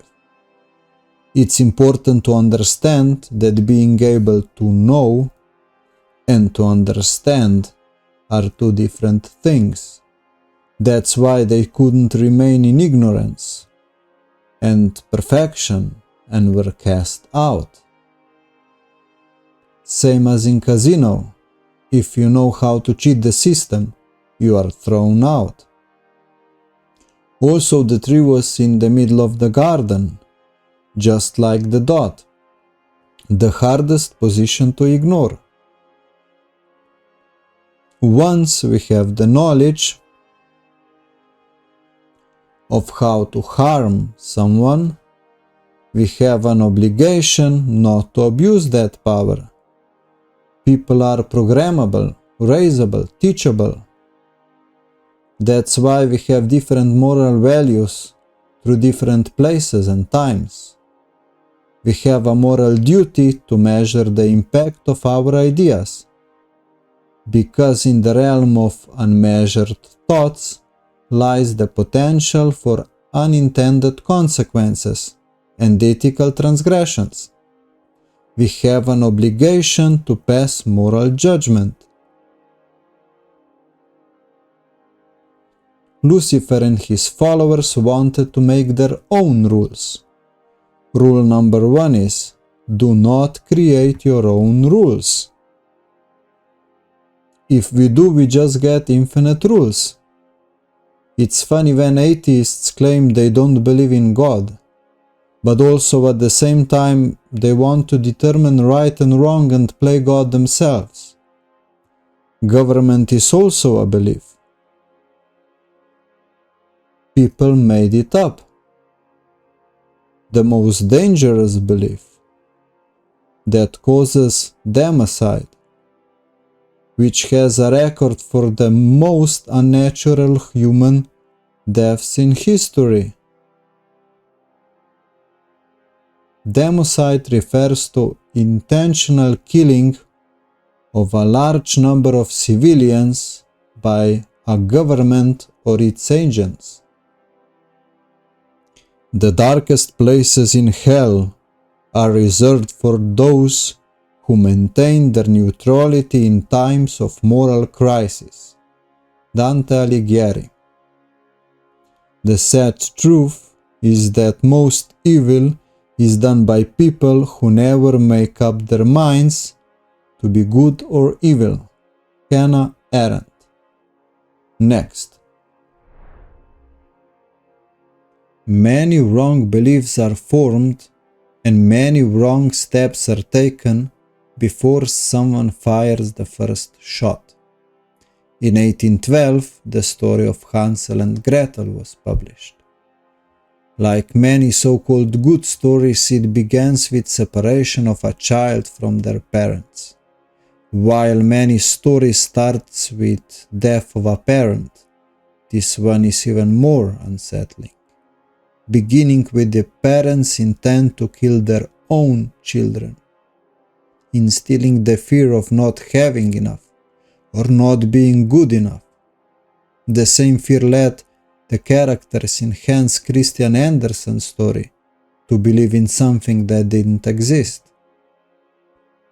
The story concludes with Hansel and Gretel returning home and securing their place in the family by finding a treasure in the house of a witch, which they burnt in a brick oven. What happens a few generations later, when they introduce a rich enemy who is stealing from you?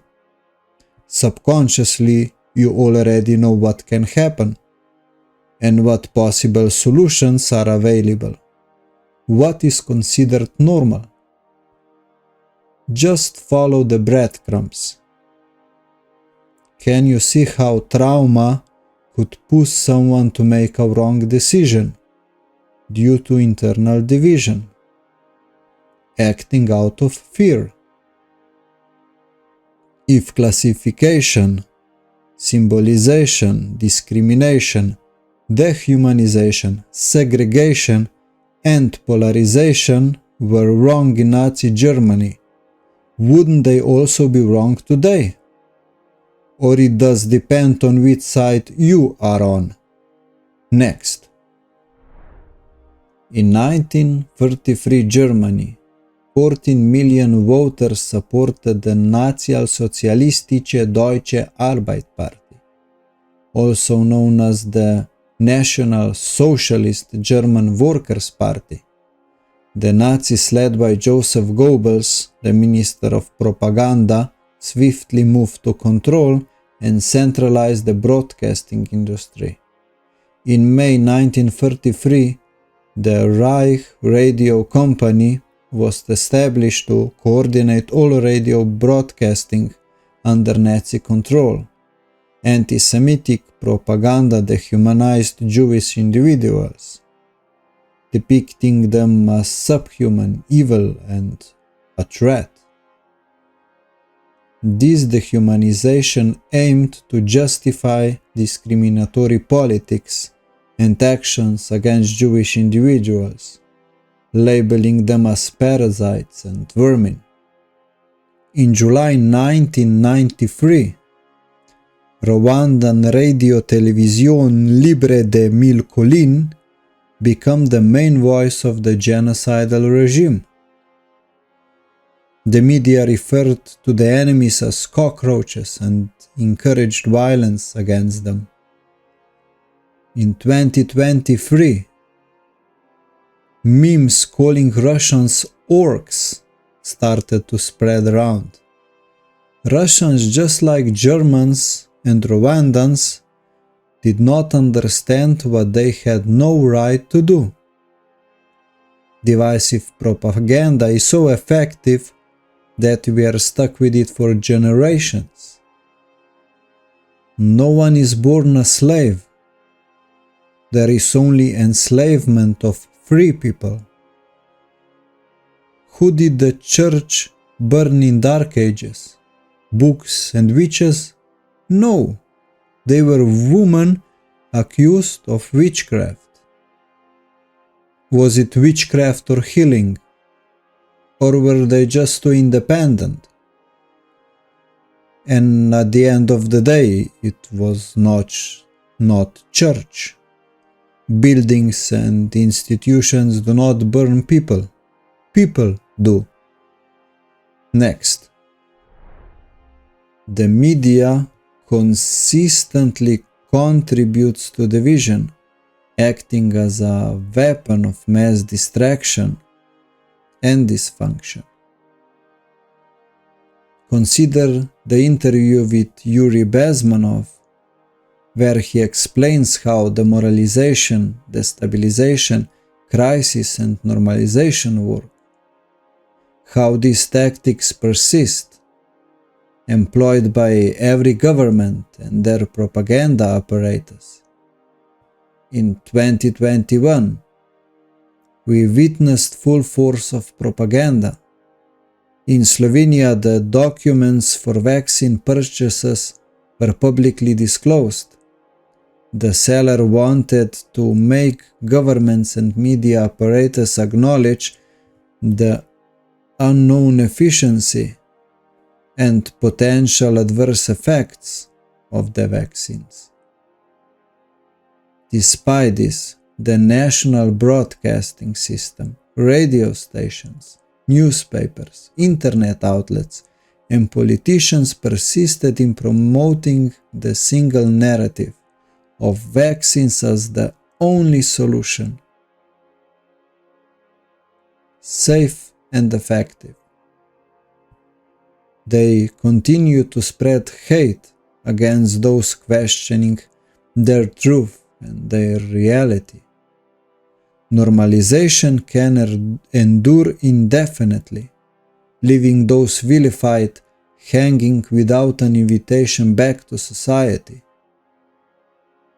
The greatest evil perpetrated is the evil committed by nobodies, that is, by human beings who refuse to be persons. Hannah Arendt.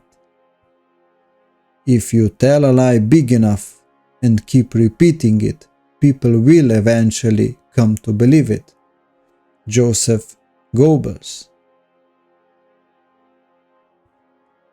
This is the document. Signature is redacted, signed in Ljubljana, the main city of Slovenia, on 28th of September 2021. The full document is available on X. Next.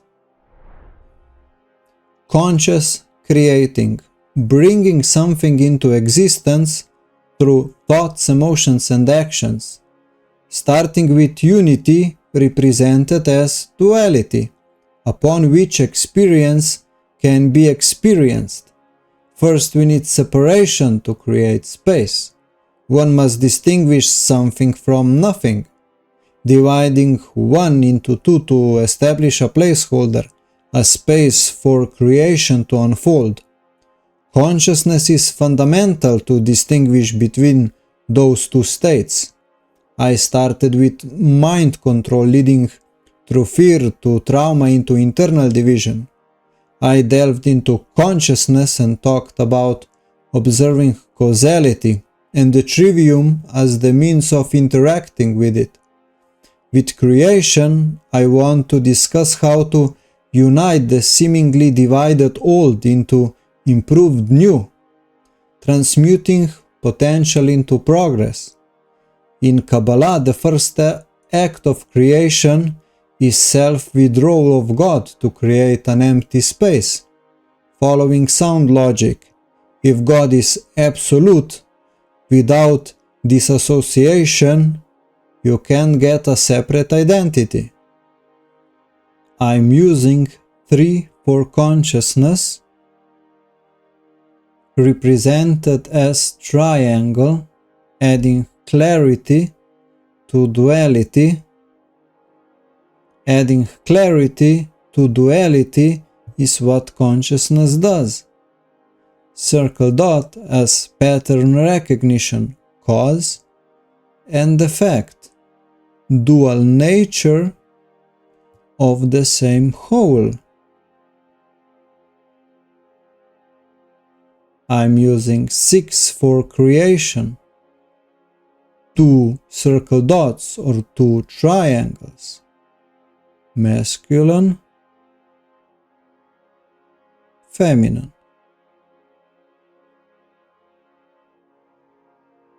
We are spiritual beings in a physical world, capable of creation, bringing something into existence, Vesica Pisces, containing masculine and feminine, which are divided. Using our consciousness, circle dot, we can align them or bring them into balance, which would be, as the title says, conscious creating, as mentioned in relation to creation best works number 6, 2 circle dots forming Vesica Pisces, or sacred marriage of two triangles. The vesica Piscis serves as a womb. A good creation is consciously created, which is the topic of the following slides. Only after we get through 6 as conscious creation, we get to the other side, to 7 for perfection and growth, which is the first of the last triad, which I will use to talk about evolution. There are 6 realms in Chinese cosmology, 6 cycles of reincarnation within the Buddhist beliefs. On the first day, God creates light and separates it from darkness. On the second day, God creates the sky and separates the waters. On the third day, God separates the waters from the dry land and creates vegetation. On the fourth day, God creates sun, moon and stars. On the fifth day, God creates sea creatures and birds. And on the sixth day, God creates land animals and finally humans. First, we get 3 days of separation, which is half of the 6, and it's exactly the distance that a circle dot needs to move to create Vesica Piscis, the womb of creation. On the 7th day, God rested, which is often associated with completion and reflection. The 7th day is reserved for rest and introspection, to objectively reconsider our dealings and doings. There are 3 separate primary colors, and with all combinations, red, blue, red, yellow, and blue, yellow, we get 6. However, the rainbow has 7 colors, metaphorically associated with the idea of growth and flourishing. Balancing the 7 chakras is believed to contribute to overall well-being and personal growth. Angel number 77 is often associated with spiritual awareness and growth. The 7 Hermetic principles, principle of mentalism, principle of correspondence, principle of vibration, principle of polarity, principle of rhythm, cause and effect, principle of gender. Next. In order to express our consciousness, we have to create something using our consciousness, our pattern recognition capability, or as we've learned, exploring effects and focusing to create a cause, not just some random bullshit that's what even bulls are capable of.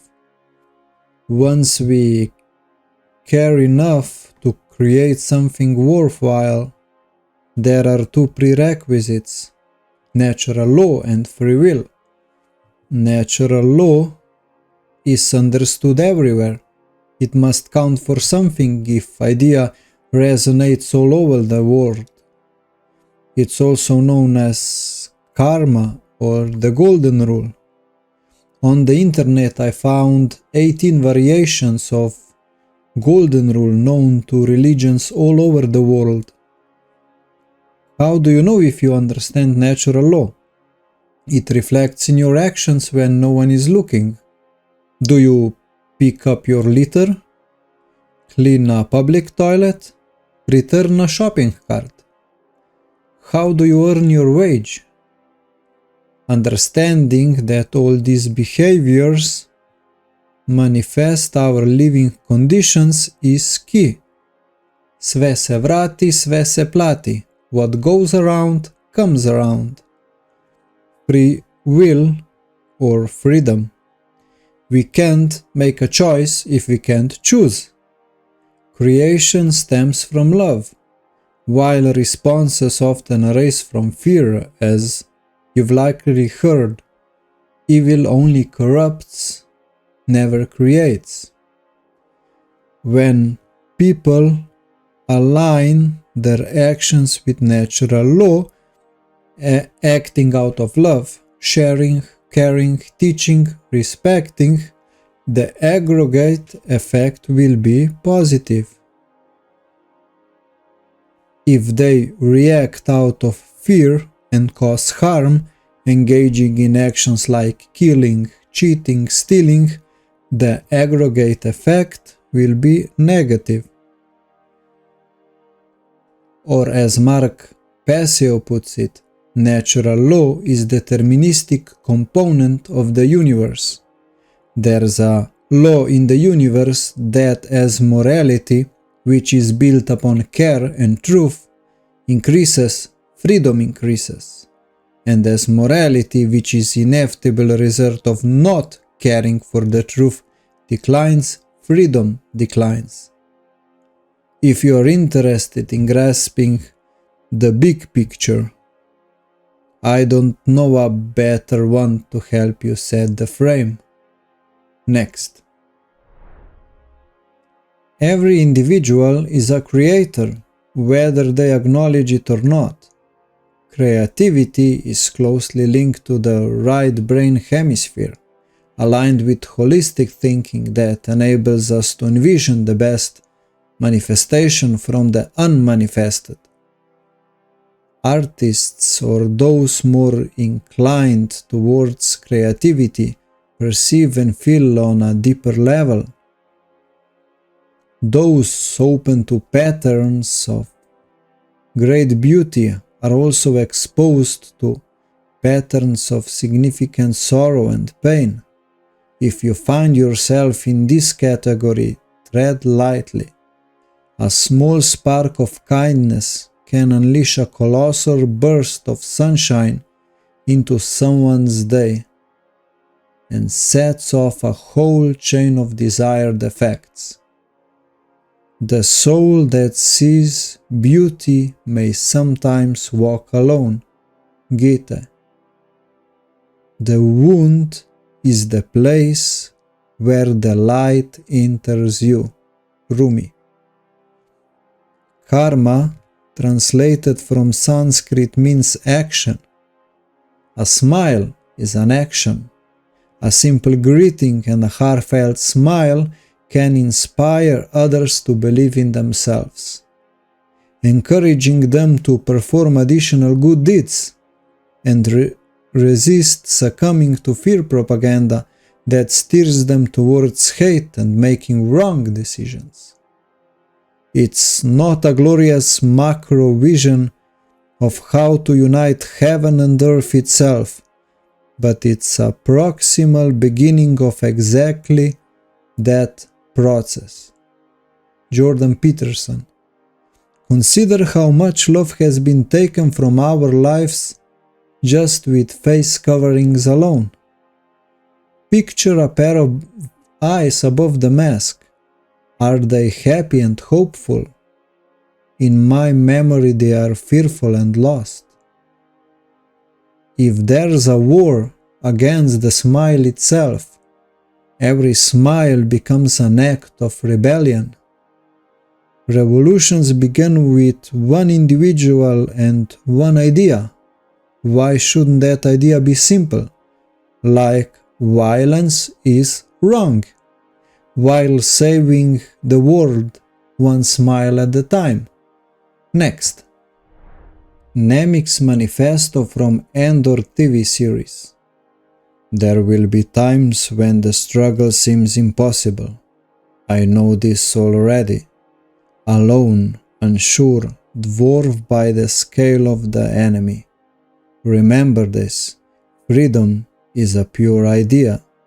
It occurs spontaneously and without instruction. Random acts of insurrection are occurring constantly throughout the galaxy. There are whole armies, battalions that have no idea that they've already enlisted in the cause. Remember that the frontier of the rebellion is everywhere, and even the smallest act of insurrection pushes our lines forward. And then remember this. The imperial need for control is so desperate because it's so unnatural. Tyranny requires constant effort. It breaks, it leaks, authority is brittle. Oppression is the mask of fear. Remember that. And know this, the day will come when all these skirmishes and battles, these moments of defiance will have flooded the banks of the empire's authority, and then there will be one too many. One single thing will break the siege. Remember this. Try. Violence is often the last resort of underlying fear and incompetence. Exercising power over others is a way of coping with an inner sense of insecurity. I understand this presentation may not be the best conversation starter, not at the family dinner, not in a bar or at the workplace. However, once people fully comprehend that violence is wrong, there is no way back to endorsing it. When difficulties arise, also will care, and videos teaching non-aggression will come in handy. We do not have to repeat the same mistakes if we acknowledge they were mistakes. I learned that courage was not the absence of fear, but the triumph over it. The brave man is not he who does not feel afraid, but he who conquers that fear. Quote attributed to Nelson Mandela. And this little guy at the bottom, he's exactly the little child from Hans Christian Andersen's story, who was not afraid to be the only one telling the truth. Next. Today we are led to believe that ego and ability are the qualities that will lead us to the best outcome, which is absurd. Ego tells us what I want, and ability is what I can do, have the knowledge or necessary skills to achieve. Building on these two qualities will give us the will to progress the Darwinian social pyramid. Ego, through courage, plus ability through power will give us the will.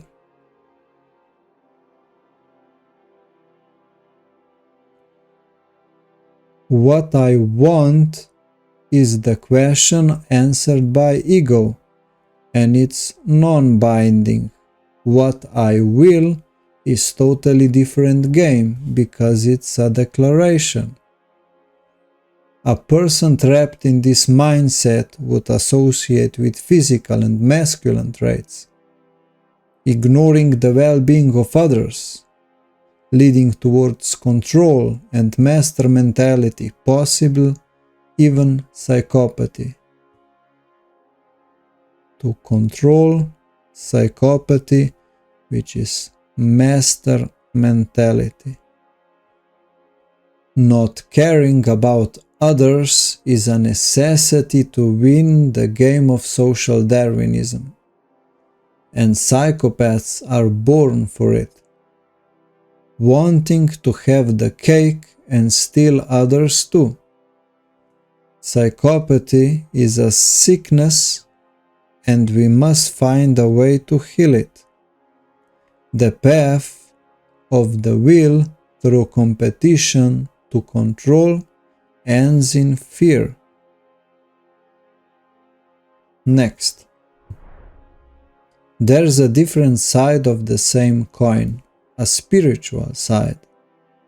Many who understand that the current Darwinian map doesn't work pick the opposite. Blindly building on the opposite side doesn't make one right. A person would associate with spiritual and feminine traits. Here the qualities would be kindness and vision, joined in purpose. Kindness through compassion, joined with vision through innovation into purpose. If psychopathy is the sickness of the first path, slave mentality and learned helplessness would be the sickness of the unbalanced spiritual side. At some point, one needs to use will and stand up.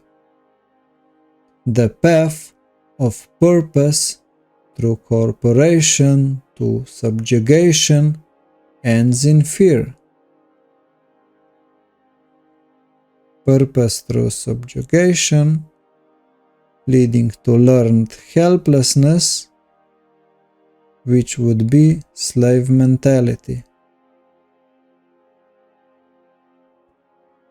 The spiritual path is simply the journey of living our lives. Everyone is on a spiritual path. Most people just don't know it. Marianne Williamson.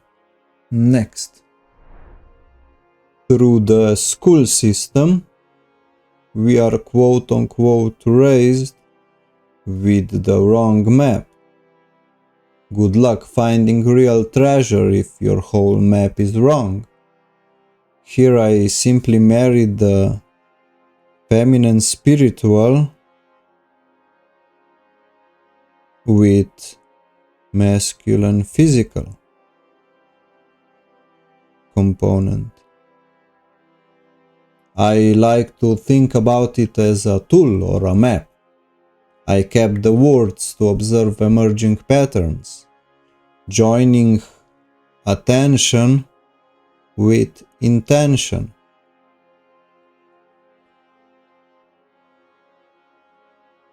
Attention with intention.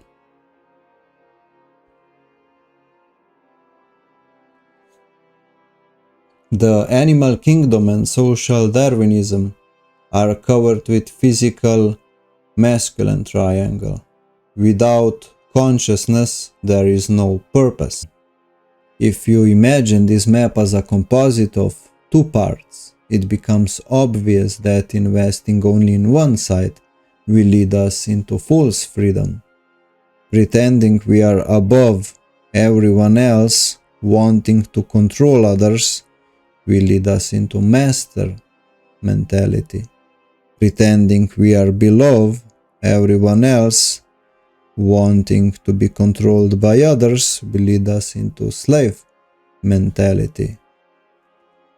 Two brain halves and two primitive fear-driven mindsets to grow out of, overcoming fear and control, balancing feminine and masculine aspects, mastering ego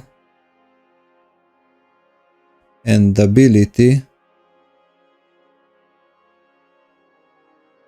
gaining will and mastering kindness and vision, gaining purpose. Giving us the opportunity to consciously create. There was an experiment where they asked people who had strokes to self-evaluate and compare these evaluations with the assessments of people who knew them.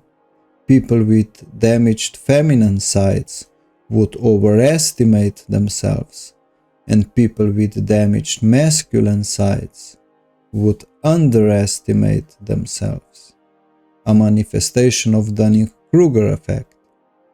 It makes sense. If I can only see myself, then I have to be the best. On the other side, if I put myself into the context of everyone, then I'm nothing. Gurus and religions talk about the third eye, or a single eye. What about joining both aspects into one eye? The eye is a symbol of consciousness. I am is the proclamation made by a conscious being. The word individual has Latin origins. It comes from Latin word individus, which is the combination of in for not and dividus for divisible. Who we are is much easier to answer joining both aspects. Like music. What is music? Its physical representation are just waves. Also, we can't claim what we hear is music. So music would be our conscious experience of those waves. Root, sacral and solar plexus chakra for masculine triangle, throat, third eye and crown for feminine. Peace cannot be kept by force. It can only be achieved by understanding. Albert Einstein. Next. Right one is the one that is right. But it needs the left to be right, both literally and figuratively. In this time plays a crucial role. Throughout history, individuals who solely relied on ego and ability, adopting a left-hand approach to obtain physical riches, often found themselves caught red-handed and sent empty-handed to the great beyond. Without spirituality, we resemble a hamster running on a wheel. The word why serves as a hidden steering wheel to the hamster wheel. Now we get to maintain the momentum, but also use why. Throughout countless tales, stories and songs, the feminine starts as lost or in distress, waiting for a masculine figure to find and save her, the ever waiting for an action to rekindle the light, possibly ending with a marriage. Spirituality always waiting for science to catch up. Purpose on a standby for care to gather enough will to fulfill it. They say the best time is the time of revolution. It's the time when a new face of ever-waiting feminine is rediscovered by those willing to offer her a hand. The heart of the wise inclines to the right, but the heart of the fool to the left. Ecclesiastes 10:2. Do not suppose that I have come to bring peace on earth. I did not come to bring peace, but a sword. For I have come to turn a man against his father, a daughter against her mother, a daughter-in-law against her mother-in-law. A man's enemies will be the members of his own household. Matthew 10:34-36. Being nice is not enough. Niceness often stems only from a desire to be liked. Love, on the other hand, serves as fuel for creating conscious creations. Utilizing love as fuel source leads to genuine freedom. True freedom isn't achieved by turning your back on the physical or spiritual aspects, but by embracing both. Next. Today we are presented with a false choice between scientific and religious dogma. Spirituality and research are discouraged. The power of knowledge is reserved for a select few. Just as we heal internal division, we can also mend the tear between science and spirituality. Science approaches the questions: what is it? How does it work? Can I predict what it will do? Science does not tackle the why question or the purpose of the observed. Science and spirituality are not contradictory but complementary. In the vast tapestry of human existence, science and spirituality are the wrap and the weft that together create the rich fabric of our understanding. While science provides answers through observation and analysis, spirituality offers insights through introspection and connection. Together they illuminate the profound mystery of our existence, each enhancing the beauty of the other in the quest for the truth. Consider an example of the concept named God of Gaps. Imagine a tribe that worships a deity believed to cause storms. One day a learned scientist comes forward explaining how storms are formed and asserting that there is no God. However, did the scientist debunk God, or did he merely challenge the beliefs of that particular tribe? The day science begins to study non-physical phenomena, it will make more progress in 1 decade than in all the previous centuries of its existence. Nikola Tesla. Science investigates. Religion interprets. Science gives man knowledge, which is power. Religion gives man wisdom, which is control. Martin Luther King Jr. Next. Depression is not merely a result of a lack of appeal or having too much free time. It often stems from unmet needs that need exploration. The current solutions available do not address the root cause of the problem. They only alleviate the effects. Treating only the effects will not heal the cause. There is even a chance it will bring extra side effects. For instance, sealing a leaky pipe in the basement might lead to a flood in the bathroom. To resolve the issue, we must address the root cause that generates pressure and overflow. It requires depressurizing the current situation and identifying unnecessary inflows. Acting in accordance with natural law brings balance, love, and freedom.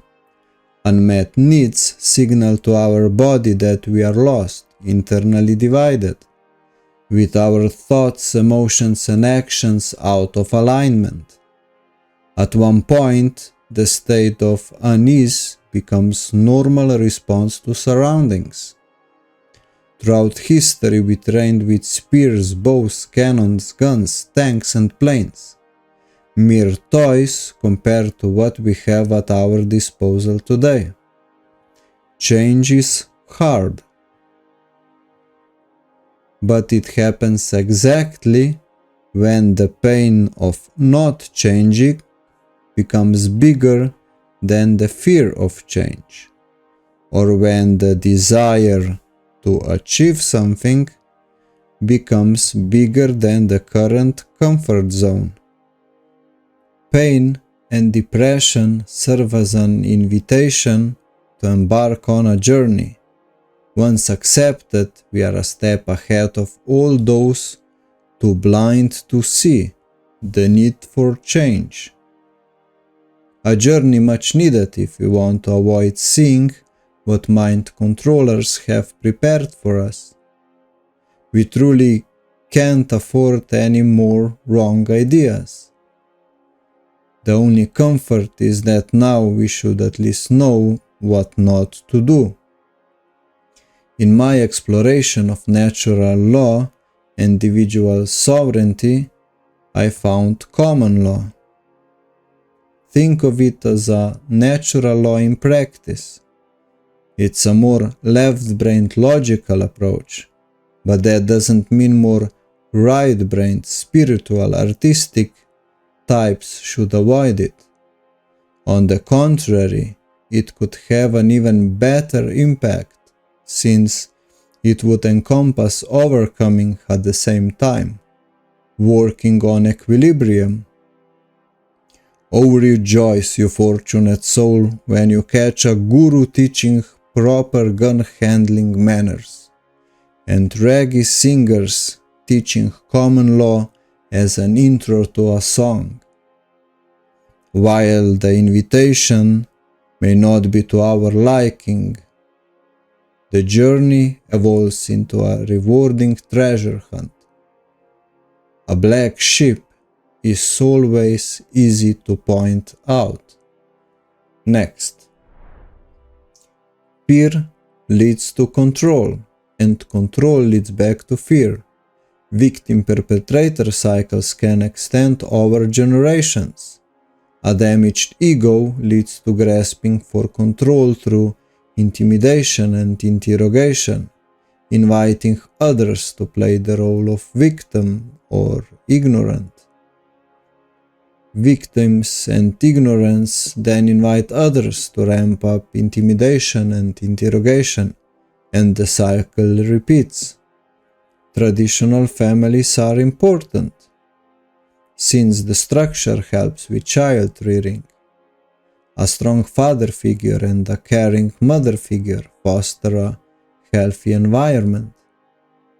Of course, conscious parenting is crucial, and substance always outweighs style. There and back again. How do you pick up the threads of an old life? How do you go on when in your heart you begin to understand there is no going back? There are some things that time cannot mend, some hurts that go too deep, that have taken hold. J.R.R. Tolkien. In Wizard of Oz, Dorothy had to find her way back home. She first met a scarecrow lacking brain, a thin man lacking heart, and only after that a lion lacking courage. Asking charlatan to bring her home to provide a brain, a heart and courage. All the power was within her all the time. Your task is not to seek for love, but merely to seek and find all the barriers within yourself that you have built against it. Rumi. I Walked a Mile with Pleasure by Robert Browning Hamilton. I walked a mile with pleasure. She chattered all the way, but left me none the wiser for all she had to say. I walked a mile with sorrow, and never a word said she, but oh the things I learned from her when sorrow walked with me. Next. The definition of freedom is the infinite value of human beings. The definition of evil is the destruction of freedom. Everything that is evil teaches people that they have a limited value. To understand freedom is to understand the value of a person. Everything that evil wants is to disguise and destroy your value. All authority is created by an evil man to disguise your worth.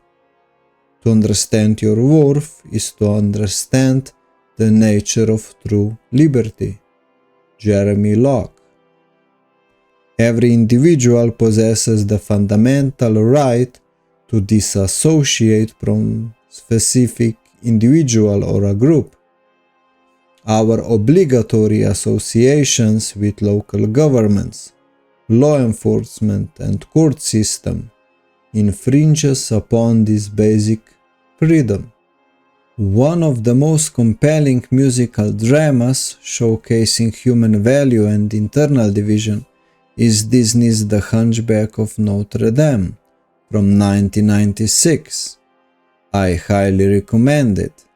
The narrative explores the story of two egos, a broken feminine character exhibiting Stockholm Syndrome and a psychotic masculine figure. Additionally, there is a portrayal of a balanced individual, expressing genuine care, as well as an obedient follower who undergoes personal growth.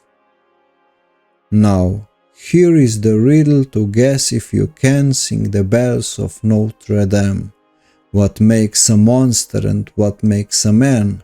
Sing the bells, bells, bells, bells, bells, bells, bells, bells, bells of Notre Dame. Man plus dull care controlling others, beast devolution. Beast plus true care controlling self, man evolution. It's not the face that makes someone a monster. It's the choices they make with their lives. Naruto Uzumaki. Certain as the sun, rising in the east. Tale as old as time. Song as old as rhyme. Beauty and the Beast. Tale as old as time. Tune as old as song. Bittersweet and strange. Finding you can change. Learning you were wrong. Next. The study of human nature is as old as humanity itself. The word psychology has only been used for a couple hundred years. It's a manageable box held together by a few representatives. All other knowledge is pushed aside, forgotten, hidden, with books and people in the know burned. Today we are rediscovering things that were common sense a few thousand years ago. Psychopaths govern individuals to satisfy their own needs. The game of knowledge, especially self-knowledge, is always on. The greater the divide, the easier it is to maintain the condition of slavery. Government schools are rewarding obedience and repetition. Their goal is not to raise all individuals, but to find the cream of the crop, which is defined by the government. Intelligence comes in many forms: crystallized, fluid, quantitative, spatial, verbal, emotional, social. If the goal is to raise individuals, there are many aspects to work on. Finding only a minority as talented and gifted is a failure of the current school system. How much depression and low self-worth we have just because the system gets to pick who is worthy. I was fortunate enough to meet the teachers who understood the value of uniqueness and unique abilities of an individual outside of the marking system. These are the teachers who can turn a talented minority into a talented majority. Imagine how beautiful the world would be if everyone understood how valuable one is as an authentic individual. I have never let my schooling interfere with my education. Mark Twain. Authentic. The word autotelic derives from Greek autos for self and telos for end or goal, meaning someone that has a purpose. There is no magic pill to stop aging. However, common sense, instead of internal division, will clear one's mind. Love, instead of fear, will calm one's heart. Being valued will make one want to share their talents and make them feel useful and youthful again. Please watch the movie or read the book The Jones Plantation by Larkin Rose. Mr. Smith on the topic of breaking an individual and running a slave plantation in comparison to running the world. Regardless of scale, the game, Mr. Jones, is still the same. The game is still the same. Next. Evolving, conscious creating.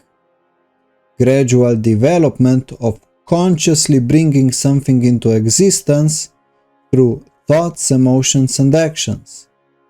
As we cultivate care and consciousness and learn how to shape our creations for optimal outcome while preserving freedom, we repeat the process and get evolution.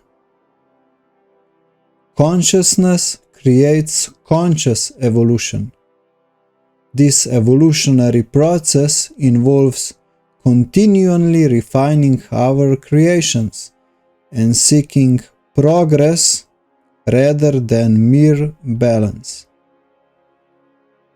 If evolution is a tool, we evolve the tool itself. Take for instance the evolution of motivation. There is more than one tool to motivate ourselves. Fear, grief, and anger are good tools to get you out of bed, but not the tools to get you on stage. Evolved motivation would proceed from courage to desire and purpose, ending in love. How fascinating it is that evolution gives meaning to creation, and creation to consciousness. The interplay between consciousness, creation, and evolution forms a dynamic circle where each element serves as a tool for observing and understanding the others. Consider the concept of the lost word, starting with equilibrium. Its application to the current condition transforms it into the word no. This no becomes essential for moving closer to equilibrium. However, as humanity recognizes the significance of saying no for achieving balance, the required word may evolve into something else, perhaps even yes. Today's learned helplessness is closely connected to self-censorship. Many individuals can recognize corruption in local governments, but choose silence or even bribery over calling it out. 4D chess, 6th generation of warfare, 3rd World War.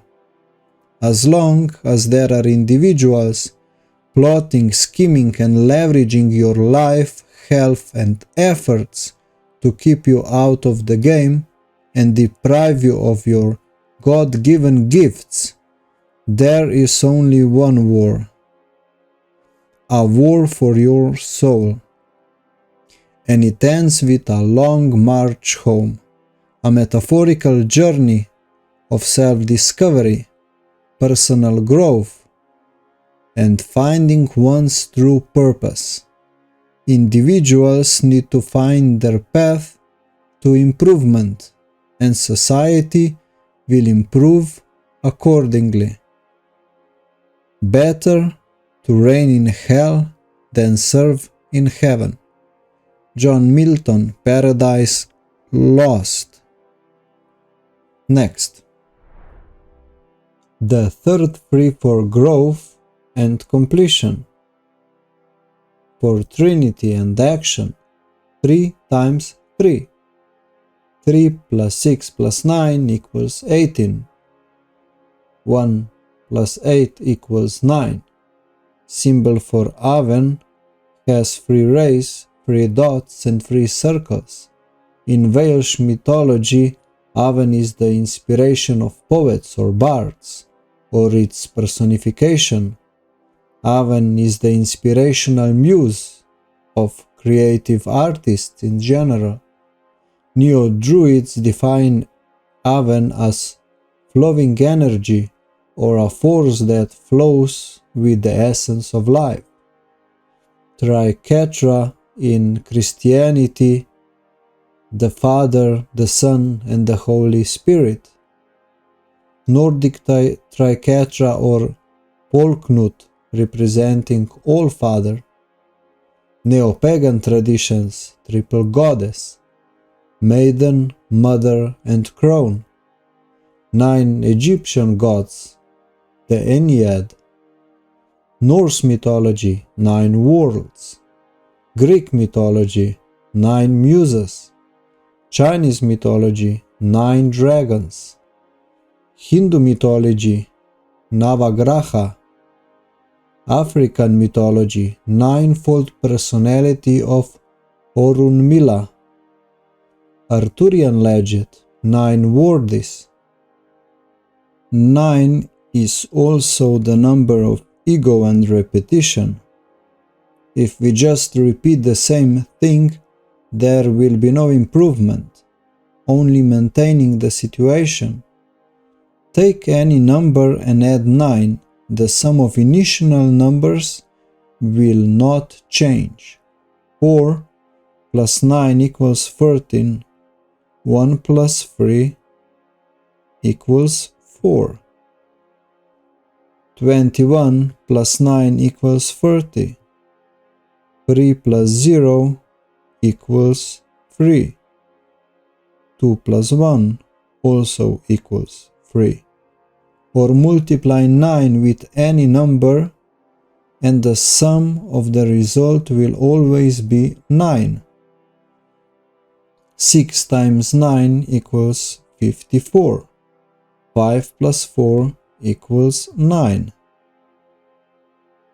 32 times 9 equals 288. 2 plus 8 equals 10, plus 8 equals 18, 1 plus 8 equals 9. That's why we need to understand sacred marriage and how to create 3 plus 3, masculine and feminine, physical and spiritual, science and spirituality, the what and the why. And for that we need 3, consciousness, pattern recognition, and response ability. A reality in which non-relative patterns can be observed. Doing gives meaning to understanding, and understanding to knowledge. As we had on previous slides, evolution gives meaning to creation,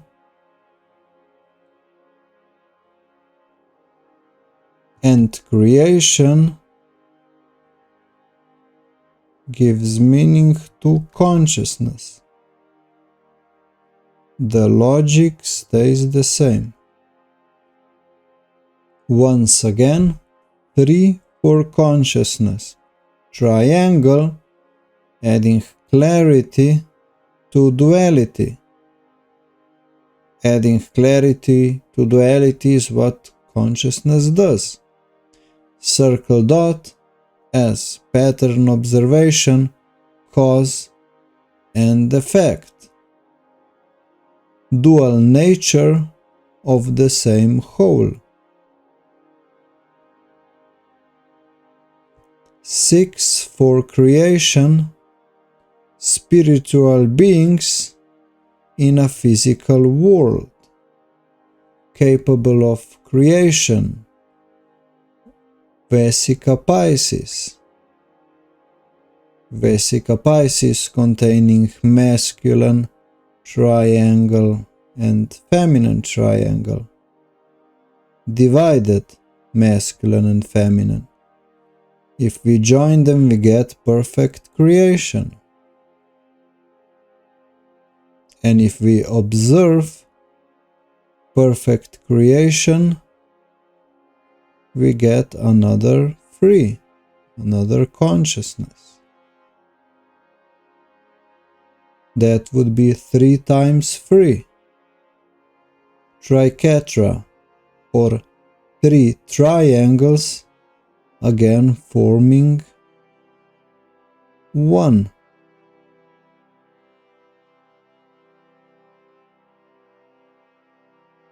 Next, transformation of society reflects the development of individuals.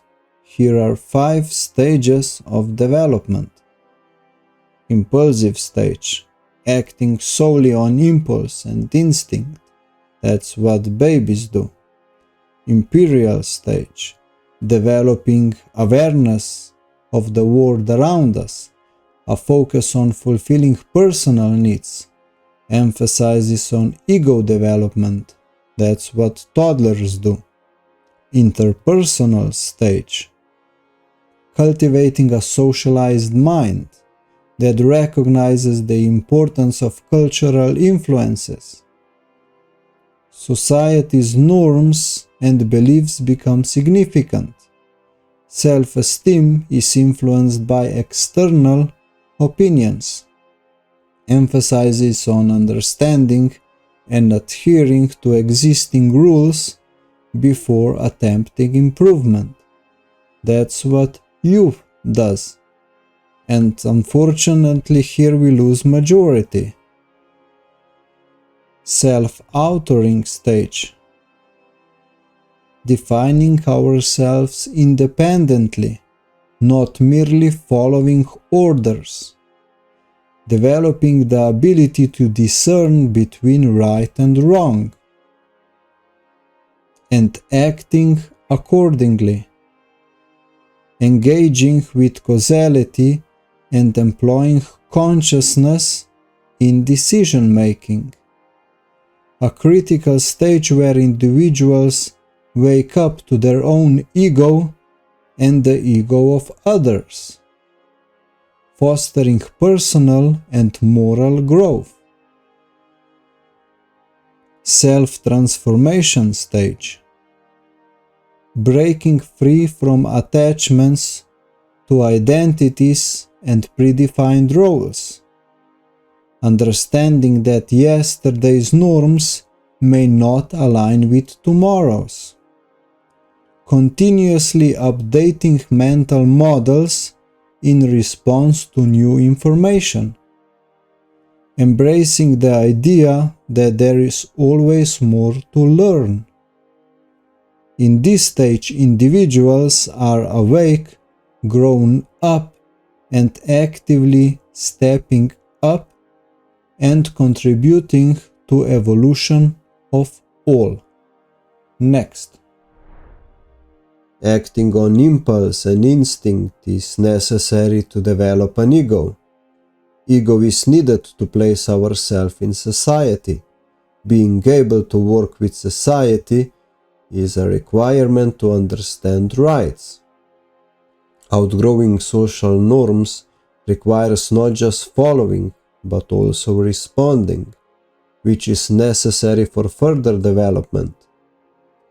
Every step contains all previous steps, and the last self-transformation stage is an open door to yet undiscovered potential. Today we debate whether permissive or authoritative parenting is better. The goal is to raise individuals to the self-transforming stage, not causing harm and protecting themselves from being harmed. Additionally, for a good measure, leaving the world a better place. It's always substance over style. Guess who likes divided, poorly raised, non-grown-ups? Politicians do. They have to keep their jobs if there is enough people who can't take care of themselves. The system itself creates and exploits same division. It's not by chance that the left promises progression, free stuff for everyone, and acts like a kind, loving and caring mother for all who lack feminine energy. There is also a right father figure for all who lack masculine energy. We are the best. We know everything. All we need is a strong hand and others not to interfere. Both sides are willing to impose more control, which only leads to chaos, leads back to fear, division, violence, and more control. No matter how you vote, the result is the same. The question is only which side will do it for the next few years. Hippies are only the problem if they are allowed to steal from you. But same goes for conservatives and other groups. Next.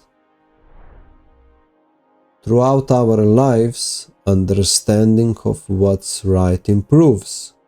Same pattern could be observed throughout the history, starting with an apocalyptic deluge found in different mythologies, where sinners are wiped out like pests.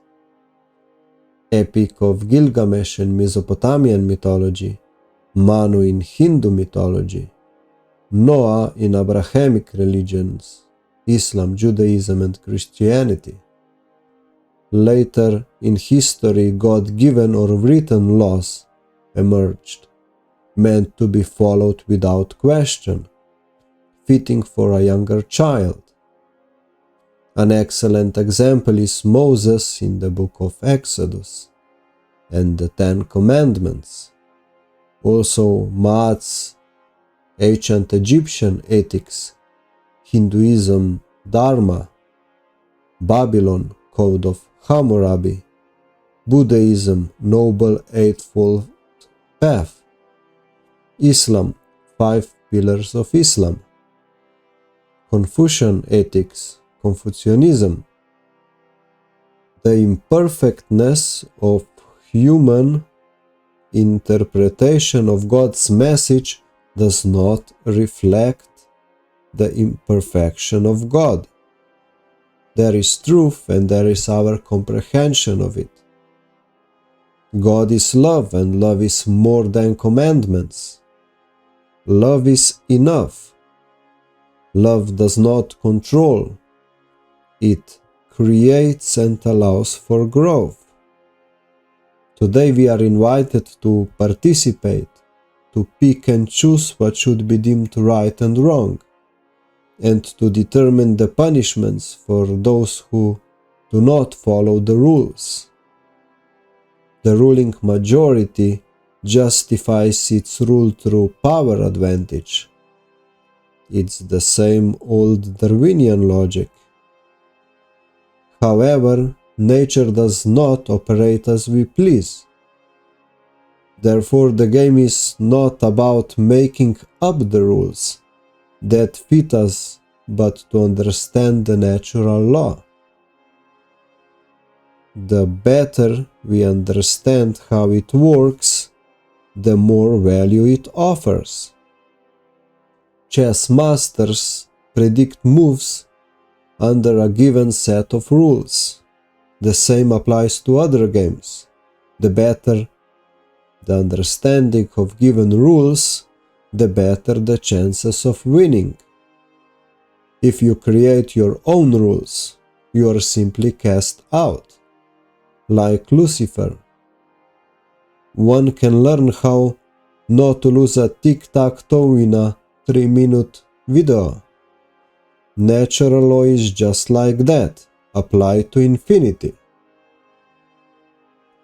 From the present moment, only a certain amount of rules can be figured out. Some were understood centuries ago, and more of them are understood today.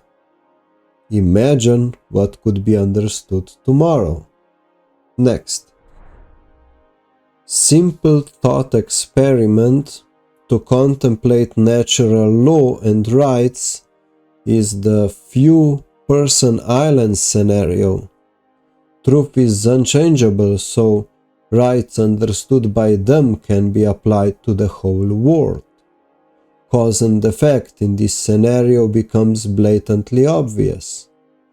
Can one person take half of the fish caught by another and harm them if they refuse to hand them over? Or imprison him for discovering and consuming a plant causing laziness? Rights are simply actions that are right, or simply put, correct. We have the right to do what is right, and we do not have the right to do what is wrong. Wrong is what causes harm to another. Right is what does not cause harm to another.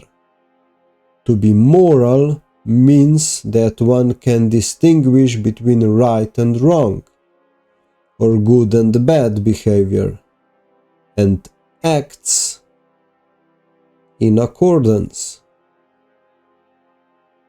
Individuals have the right to make their own decisions.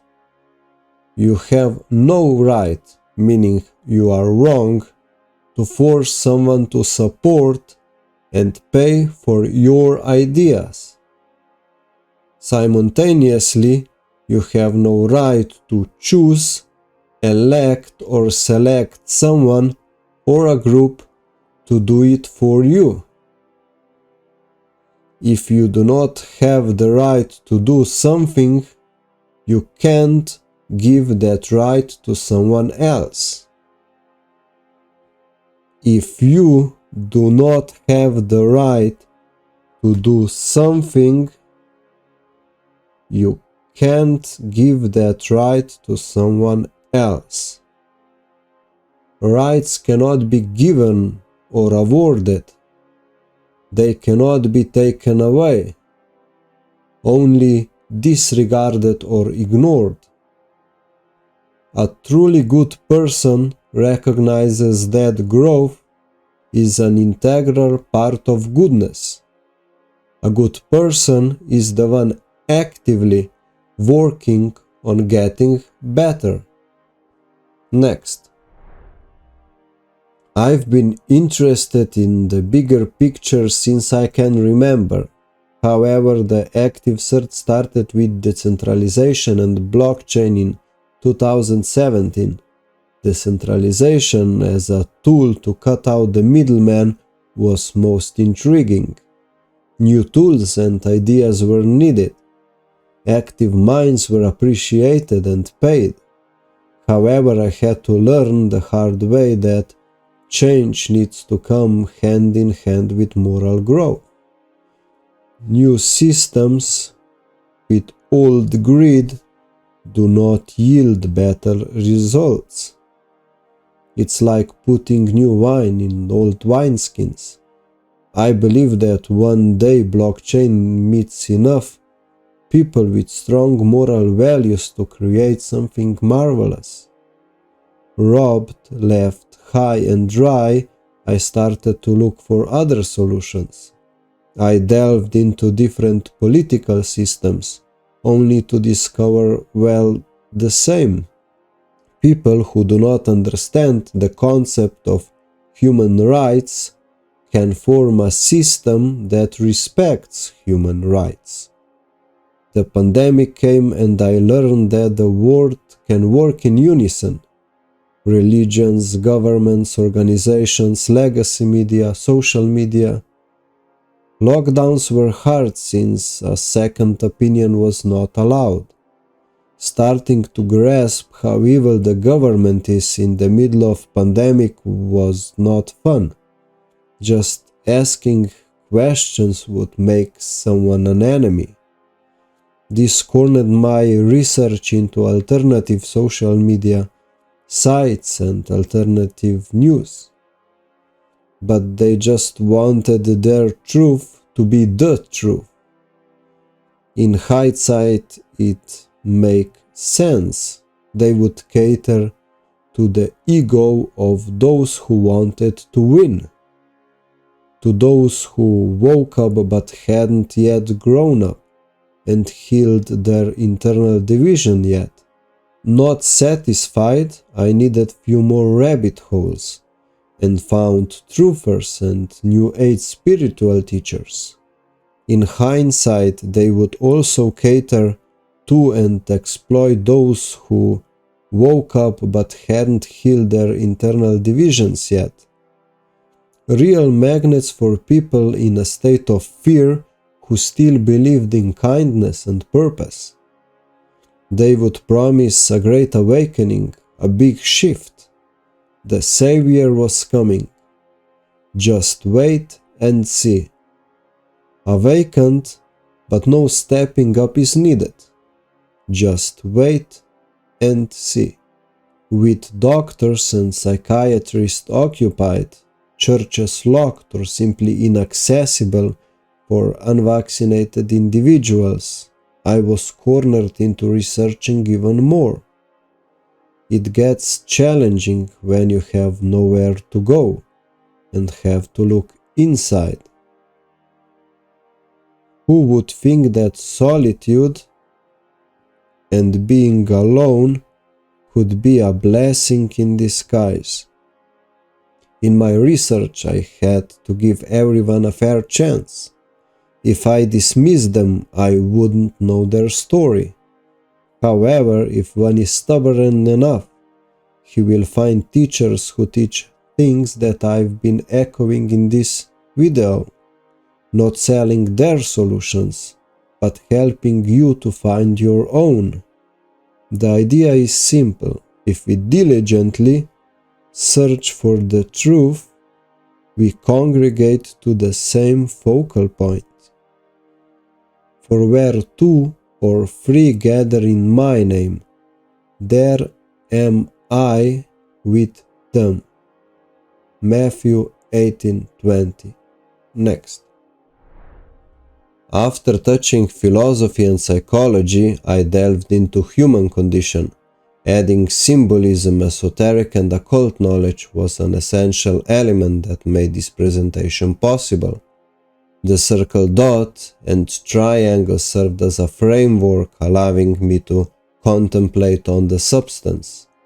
It's hard to quantify how many hours I spent with headphones in my ears, but having a job where I could work and listen to debates, audiobooks, presentations, and podcasts could easily amount to 2,000 hours in a year, and a few more if I add visual presentations I consumed in the evenings instead of news, sports, TV shows, and movies. This presentation began taking shape when I realized that if I take M for man and rotate it, I get W for woman,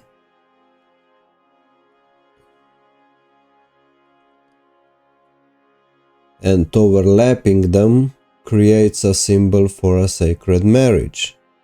For a successful marriage, both man and woman must forgo their tops to meet in the middle and create something better, something new.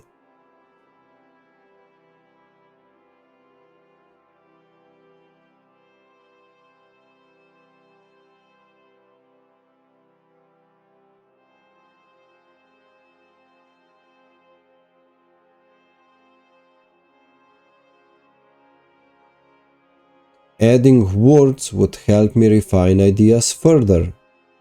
I could introduce different terms, but the main idea wouldn't change. For instance, ego correlates with courage, ability correlates with power, kindness correlates with care, and vision correlates with growth in love. I identified two no-go zones: toxic masculine and toxic feminine, and explored how fear makes us cross the line and love helps us create a better way. Playing on positions on this map representing different mindsets led me to conclusion that we can only exist in the tiny dot in the middle of this hourglass. Tiny dot and hourglass.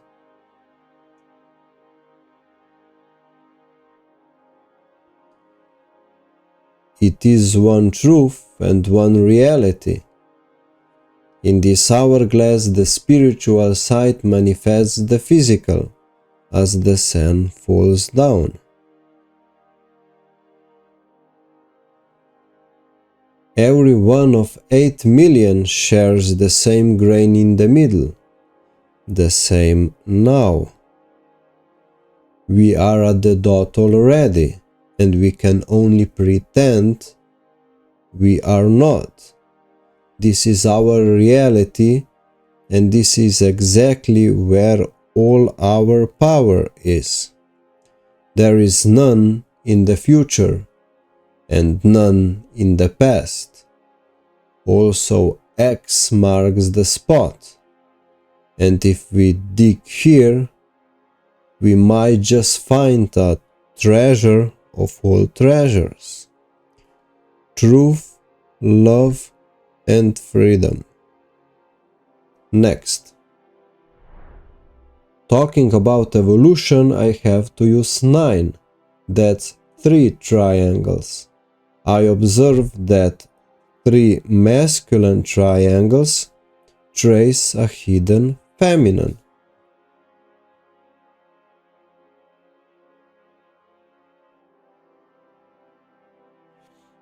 And 3 feminine triangles trace a hidden masculine.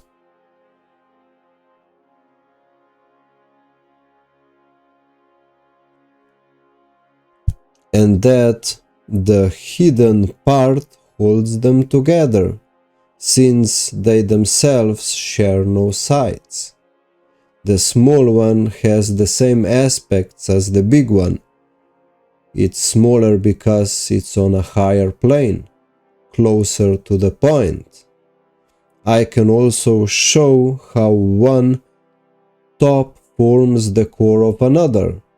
If the feminine and masculine are properly joined, one is offering the thing that the other one is missing.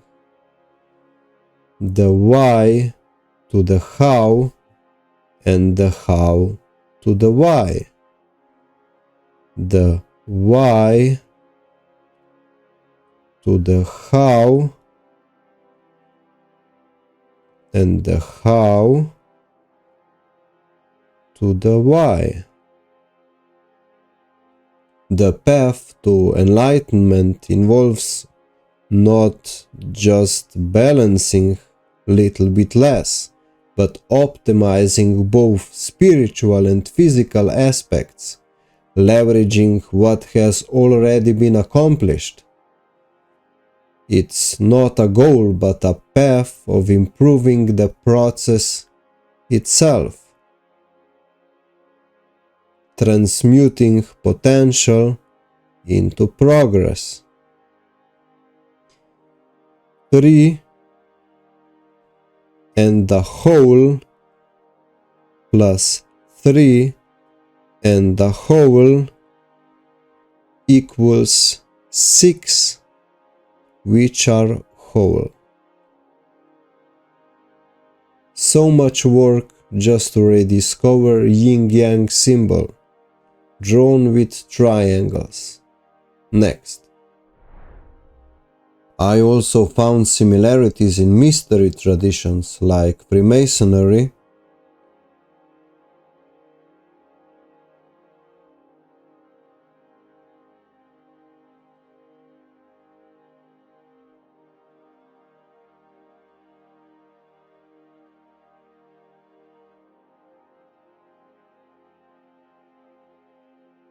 and Thelema,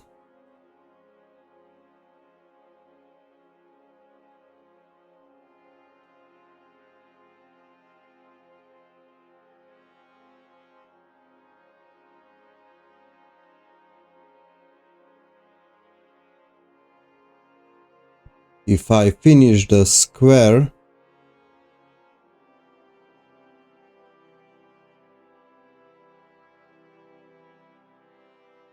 I get the X logo, unbalanced and on the left side.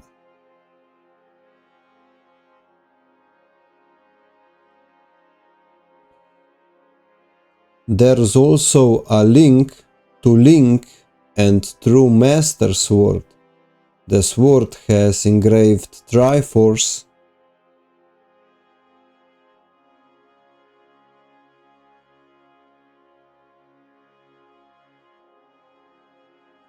and 3 X's on its hilt.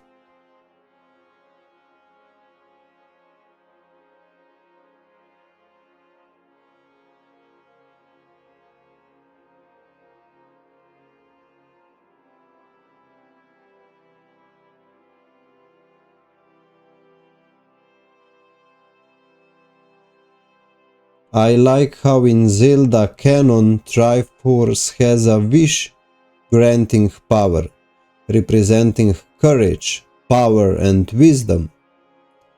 A weapon created by gods that only mortals can use. And since wisdom encompasses why, Triforce covers essential qualities of a true hero.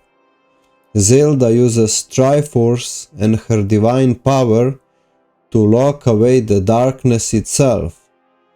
The canon explains that if Triforce is ignored, we are left with its dark aspect, which is abused by evil.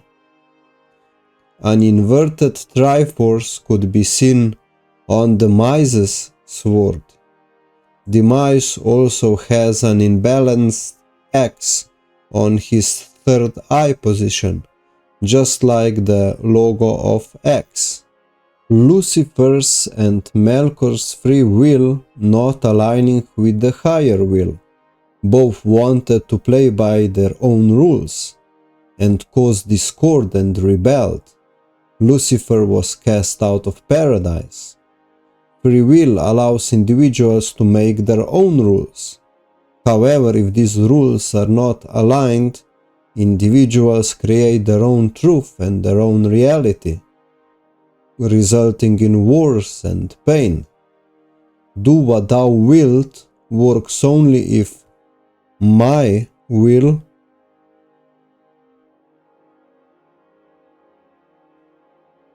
is aligned with the highest will.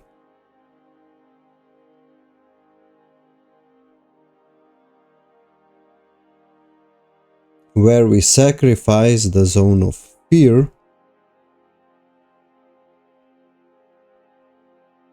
for growth. Pisces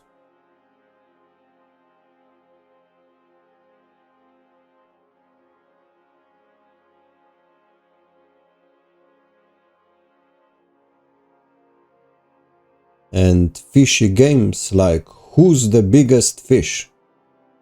Aquarius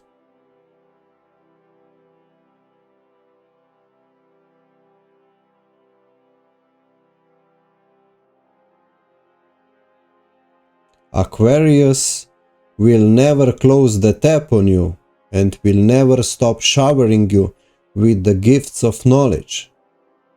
Behold, when you have entered the city, a man carrying a jar of water will meet you. Follow him into the house that he enters. Luke 22:10. There's also a trick how to hide this knowledge. Guess what? You put it in a box.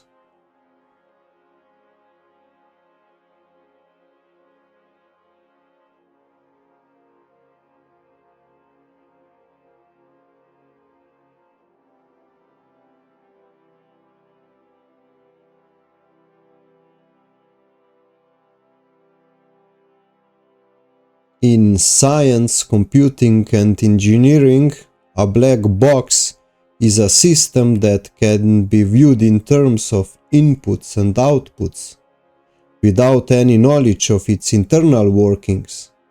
How fitting. Graduates also get a black square box from the top, like a brand new chess piece. No more thinking aloud. Indoctrination complete. Next. And my best sketch, mastering ego, abilities, kindness and vision, gives us a better understanding and alignment with what actually is. A middle point as an endless vertical line. It's what always was and always will be. The congregation towards it is simply returning to the very point where everything emanates from. Ouroboros, the snake eating its own tail, the tree of life, the middle pillar in Kabbalah, the very place in the Garden of Eden where the tree of knowledge of good and evil was planted. One side is all about us, and the other is the investment in everyone else, and at the same time, the investment of everyone else into us. Spiritual teachers talk about raising vibration or frequency. Here we can see that if we have a low frequency, we hit the central line of truth, love and freedom only so often. But if we raise the frequency, we hit the central line more often. By raising our frequency, we are trying to align with the line. Being aligned with the line means to be on point. On the mountain of truth, you can never climb in vain. Either you will reach a point higher up today, or you will be training your powers so that you will be able to climb higher tomorrow. Friedrich Nietzsche. We rise by lifting others. Robert Ingersoll. Answering the how and the why, raising our frequency to align with the truth, love, and manifested freedom. If path is the goal, map is the treasure. At the middle, dot becomes a line or a pole. Moving up the pole will help us find true north. If the pole is icy, as in pole ice, we will fall into the lowest position. If you meet Buddha on the road, kill him. Linji Yixuan. Next. From Jesus' teachings, we understand the need to be in the world but not of it. The map I want to convey teaches us exactly that. We need ego and ability to thrive, but that's what even animals know how to do. It's a philosophy of cockroaches and rats. Elevated, enlightened, or raised ego becomes kindness. Elevated ability becomes vision. And will becomes purpose. From self-love to love for all. From meaning to purpose. From competition to cooperation. Observe how adding consciousness, in this case 6 plus 3, as a pattern recognition elevates us from animalistic nature to an authentic individual with a meaningful purpose. Applying pattern recognition at the point where you exit the opposite triangle, consciousness expresses itself through love or fear. For a masculine triangle, exiting the opposite would be this line, and for a feminine, exiting the opposite would be this line. Love would help us ascend to a higher plane towards the point.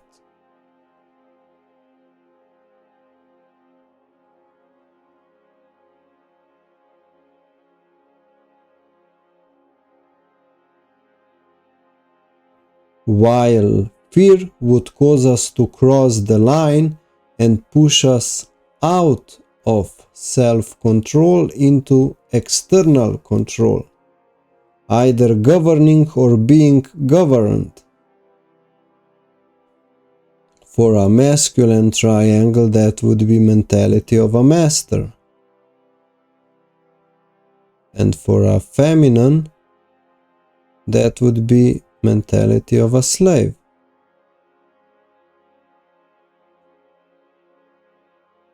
As above, so below. As within, so without. Solve et coagula means to dissolve and coagulate, to break elements before reforming them into something new on a higher level. Breaking apart the masculine to reform it on a higher plane. Breaking feminine to reform it on a higher plane.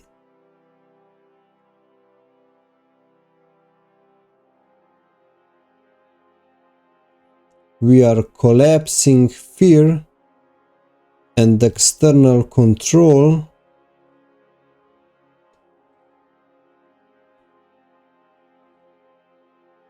to gain self-control, which is the only thing we can control. So what's the point? It's the unwritten rules written into reality itself, the truth that our reality is built upon.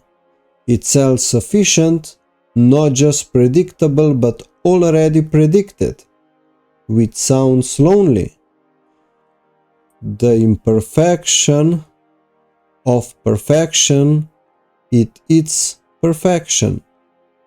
We can't skip a romantic movie just to see the end, and we can't write an opera with only one perfect note. Maybe the more appropriate question would be, what's the whole point? What's the business of this isness? Well, the whole point would be evolving our conscious creations towards the point itself. Simply put, caring enough to evolve evolvability in accordance with natural law and free will, since they are prerequisite for keep on keeping on. You are not the point. You are the whole point. I see that you are imperfect. Oh, that's perfect. Eneki Toshekwu Ezekiel. Next. Imagine a park in the middle of a small town where people gather once a month to share a meal. In the early years, they would compete with each other, and the winner had to cook his winning dish for everyone else. Over the years, they found that one dish is not the best they can serve. So the new idea was for everyone to bring their best dish. Cooperation, but not aligned cooperation. They ended up with too many desserts, which was unhealthy. Far better idea was to define the best outcome, and everyone was invited to align personal goals towards common goal. Dining with friends after offering the best you have. Sharing stories of shared values. Wouldn't that be dining in Valhalla?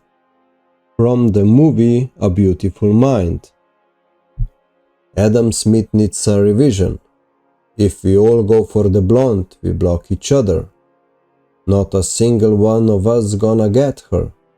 So then we go after her friends. But they will all give us the cold shoulder because no one wants to be a second choice. But what if no one goes after the blonde? We don't get in each other's way, and we don't insult other girls. That's the only way we win. The best result comes from everyone in the group doing what's best for himself. Incomplete. Okay, because the best result will come from everyone in the group doing what's best for himself and the group. Next. Darwin's book on the origin of species explains evolution as a natural selection and gene mutation. Following this line of thought, we have 8 billion individual stories, and the best ones would be carried over, even if by force. It leads only to fear and a master and slave mentality, where psychopathy is the winning trait, and a non-competing majority obediently awaits improvement. Homo sapiens, intelligent, wise or modern man. Incomplete. Okay, the most revolutionary idea is the elimination of purposeless revolutions. We are still stuck with good-for-nothing wars and slavery. Only when a pattern is observed, a goal can be set, and through empowering knowledge and building authentic individuals, change can be ushered in. Once you understand that the collective lives in a reality which does not exist, there is nothing to bind you to their reality. Their normal is chaos in a new story. And you are the one who gets to explore, experience, and especially explain the new normal.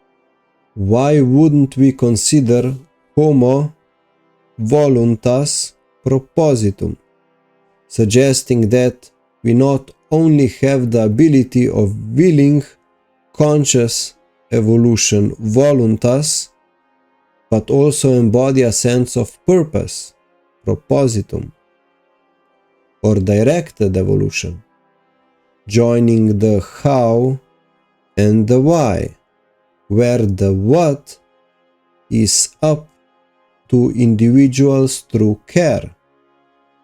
The last revolution is the revolution to conscious evolution of an individual.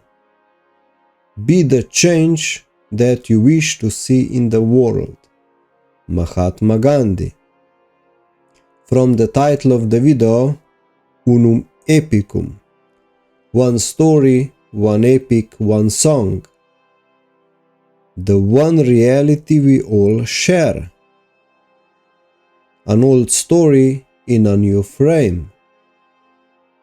Not competing or coercing to implement our story, but seeking the best outcomes through the best efforts of all individuals. The science of spiritual evolution. The universe, one verse, is what is manifested. Unum epicum is the limitless potential gradually grasped through progress. Evolving evolvability, from being to becoming. It's an understanding of a simple idea. Every conscious creation born out of love, even as simple as breath or a smile, brings us closer to our true nature, to our true home, and from the safety of our home we roam. We explore, experience, explain, learn, and grow. The word evolution has the word love hidden in it, written backwards and next to you, pointing back to you. Unum epicum is not a love story, but a story of love. Unum epicum, our story is one. Bury a seed below, and through care will make it grow. The most heartbreaking is when a song never sung fades away with the heart that gave her life. Next. I asked AI about manifestation.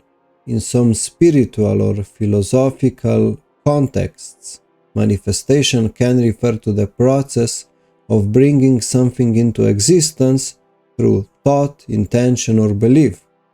This is often associated with the idea that focusing one's mind on a desired outcome can lead to its realization.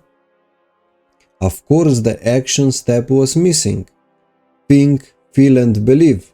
Just don't act on it. Or do it, act, obey, just don't think about it. God forbid we connect the two. We want to manifest true value.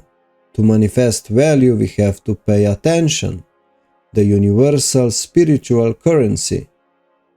We direct our attention towards what we value. Kids don't differentiate attention from love. For them, love is attention, and attention is love. Established ego knows what it needs. For my kids today, attention is enough. I can only wonder for how long.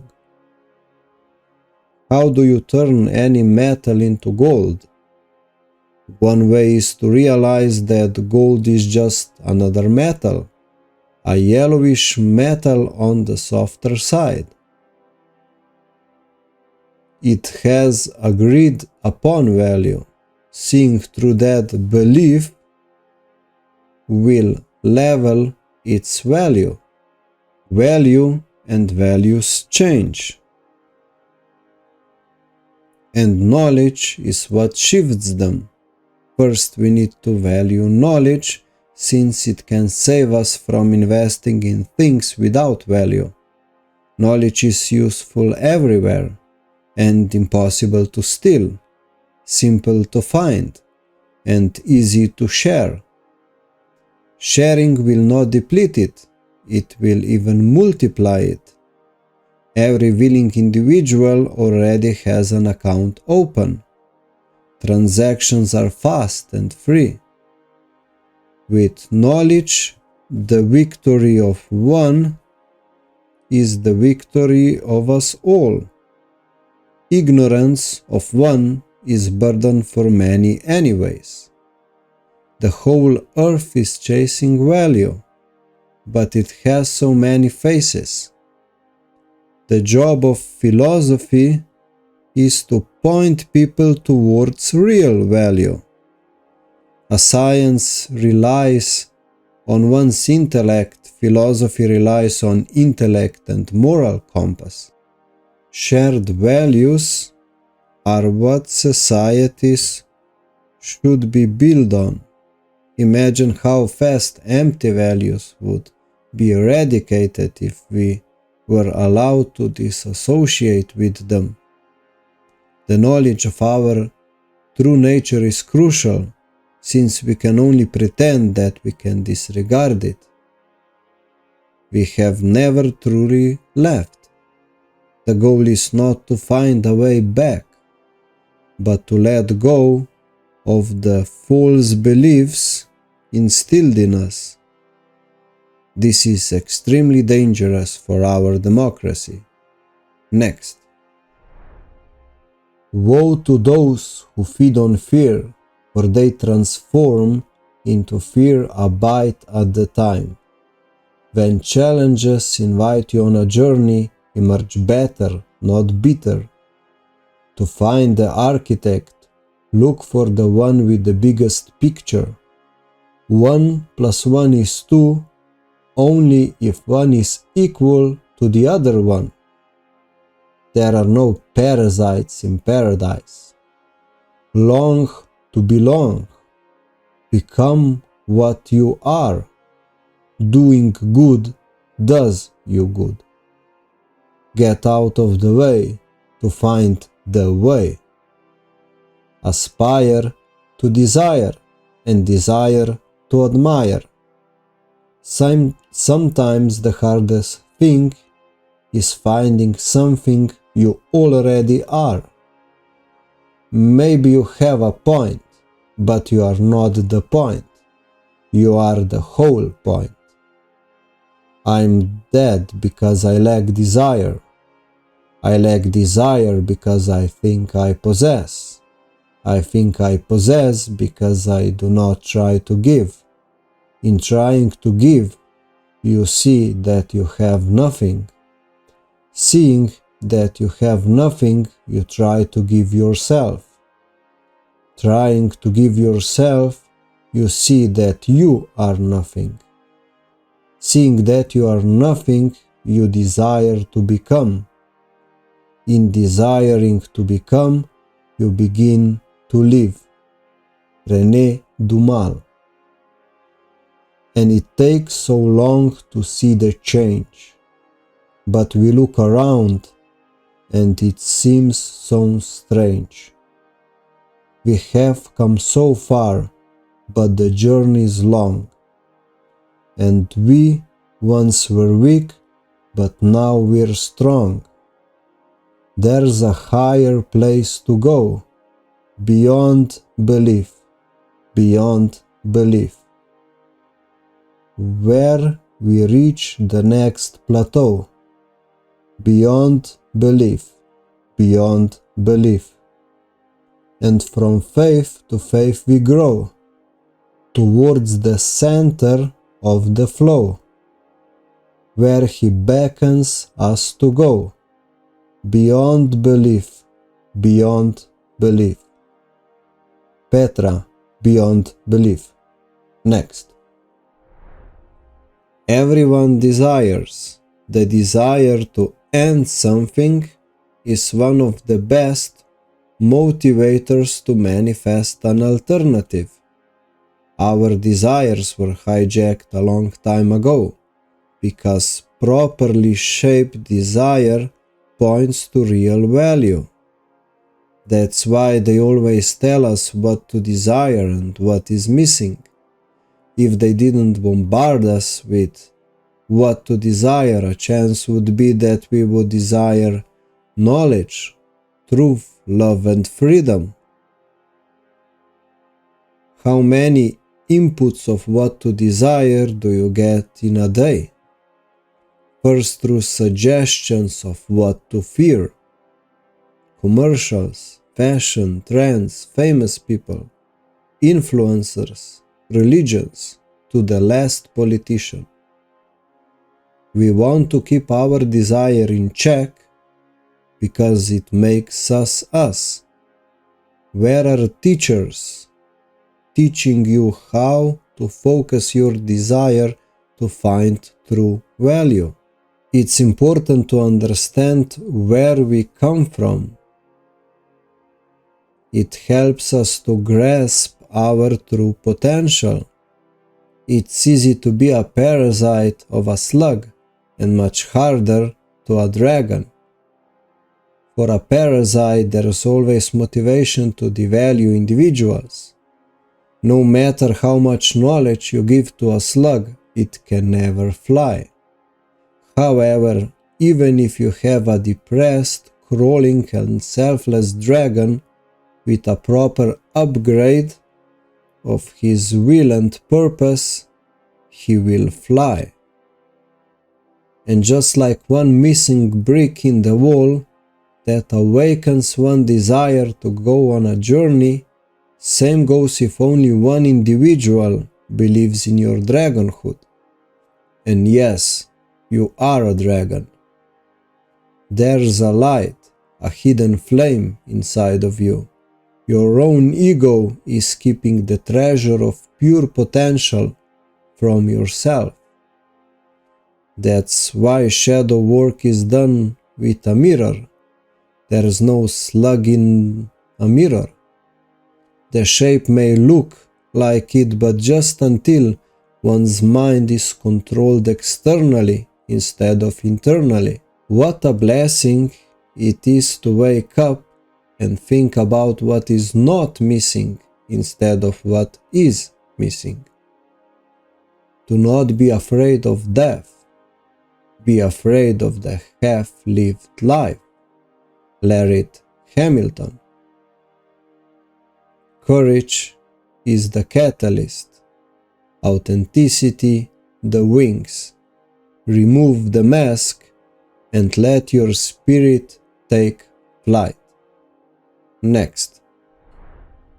Shadow work, a psychological and spiritual term that refers to the process of exploring and integrating the hidden or unconscious aspects of oneself. The concept comes from Jungian psychology, where the shadow represents the unconscious, repressed or denied parts of an individual's personality. It's like a never-ending nightmare that's always present, yet we can't observe or even name it. Even if unknown, it is tiring and we feel burned out, tired with depleted will. I heard about a girl who was bitten by a dog. Her mother noticed that she was starting to avoid dogs and places where she could encounter them. Without any hesitation, mother bought her a dog. She had to bring her fears into the conscious and wrestle with them. At the beginning, observing the dog from afar was enough. Soon after, they became friends and even slept in the same bed. Today, she doesn't need to consciously remind herself that she is not afraid of him. To accomplish that, she not only conquered her fear, but also outgrew and integrated it back into the subconscious. Healing shadows is a process of bringing something from the unconscious to the conscious and integrating it back upon healing. It can really feel like a journey, like an extended edition of my shoot trivium example, wake up, grow up, step up, which would be explore, experience, explain. Since individuals do not know how to do shadow work and heal internal division, there are psychopaths who love to exploit it. Problem, reaction, solution. It's often used to describe a strategy or a tactic attributed to the manipulative agendas. Problem, stage where a situation or an issue is created or manipulated to cause concern or distress. It could be a real problem, exaggerated problem, or sometimes a false flag event. Reaction, as a result of the problem, people react emotionally or with fear. The reaction is anticipated and may be used to sway public opinion or support for a specific measures. Solution. The solution, often predetermined and planned in advance, is then presented as a response to the problem. It may involve changes in politics, laws, or social structures that might not have been accepted without the context of the created problem. Next. In German, there's a saying, Geld regiert die Welt, which translates to money governs the world. Incorrect, it's knowledge. Especially about self, human nature, and the use of knowledge itself. The true power of right knowledge is the empowerment of an individual. There is also why waiting for a savior with a solution doesn't work. Different problems require different solutions. And in the future, solutions will change. Remember, change is constant. Improvement is optional. Today, fighting for freedom is against mainstream, against the flow. But there will be a tipping point, and it will become mainstream. Challenges will be different. A person is smart, people are dumb. True knowledge enables growth. Proof of growth is the right action. We maximize efforts on causes, so there are minimal effects to fix, because the alternative is fixing until kingdom come. They say you miss all the shots you don't take, but without aiming, we could also waste a lifetime. We don't want to hit something that we don't want to hit. Every day you face a decision. You can choose to put on a blindfold in the morning and embrace fear. Or you can open your eyes and join those already singing a new old song, a song of truth, love and freedom. Choose to invent a better tomorrow, instead of repeating the old "it is what it is" mantra. Johannes Gutenberg invented printing press in 15th century, when 93% of people couldn't read. Many who knew how to read needed glasses, which hadn't been invented yet. If he had waited to be offered a paycheck to invent it, someone would already imagined it. Build it, and they will come. Leaders lead, teachers teach. In Slavic language group, gospel translates to Evangelii, or a similar variation. In Latin, evangelium means good news. Jesus' teachings were about empowering individuals. Jesus taught that every individual has an intrinsic worth and dignity, regardless of their background or circumstances. He demonstrated compassion and acceptance toward marginalized and outcast individuals, affirming their value in the eyes of God. Why do you stay in prison when the door is so wide open? Rumi. Next. It was pointed out that by explaining how things work, I'm taking the magic out.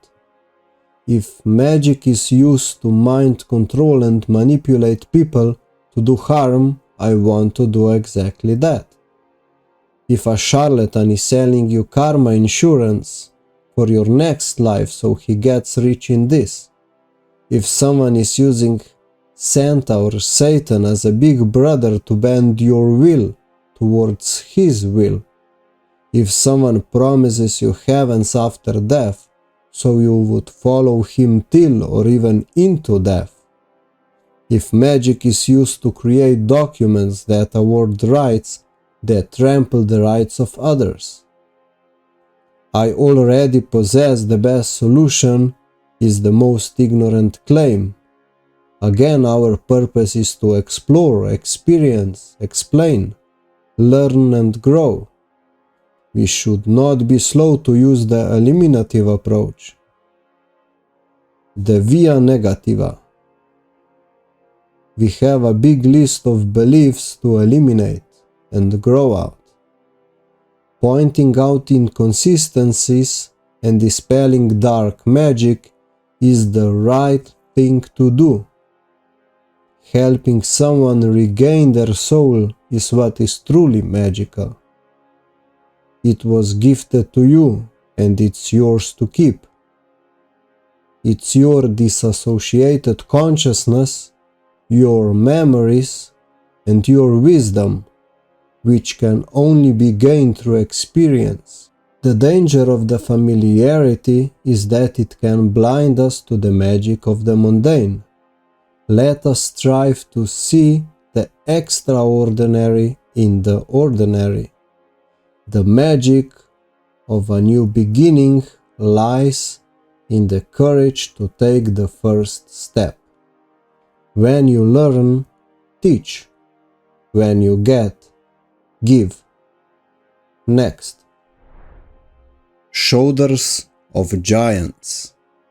In the days of old, before time was born, to bring effect to a cause, when everything was, and everything was light, something profound came into being. A light itself withdrew to create a pocket of darkness, where new sparks of light could arise and grow to glow. But unfortunately, in the absence of love, the darkness was too overwhelming. The reign of fear and chaos began. All unity and knowledge was shattered and scattered. But in the darkest of darks, one spark rekindles hope, and moving it creates an arc. to show the way for all to embark, for only that which was lost can now be found. Everything was calm in a pitch-black cavern that day, when out of nowhere a strong voice pierced the silence. "I was sleeping. Who are you to wake me up?"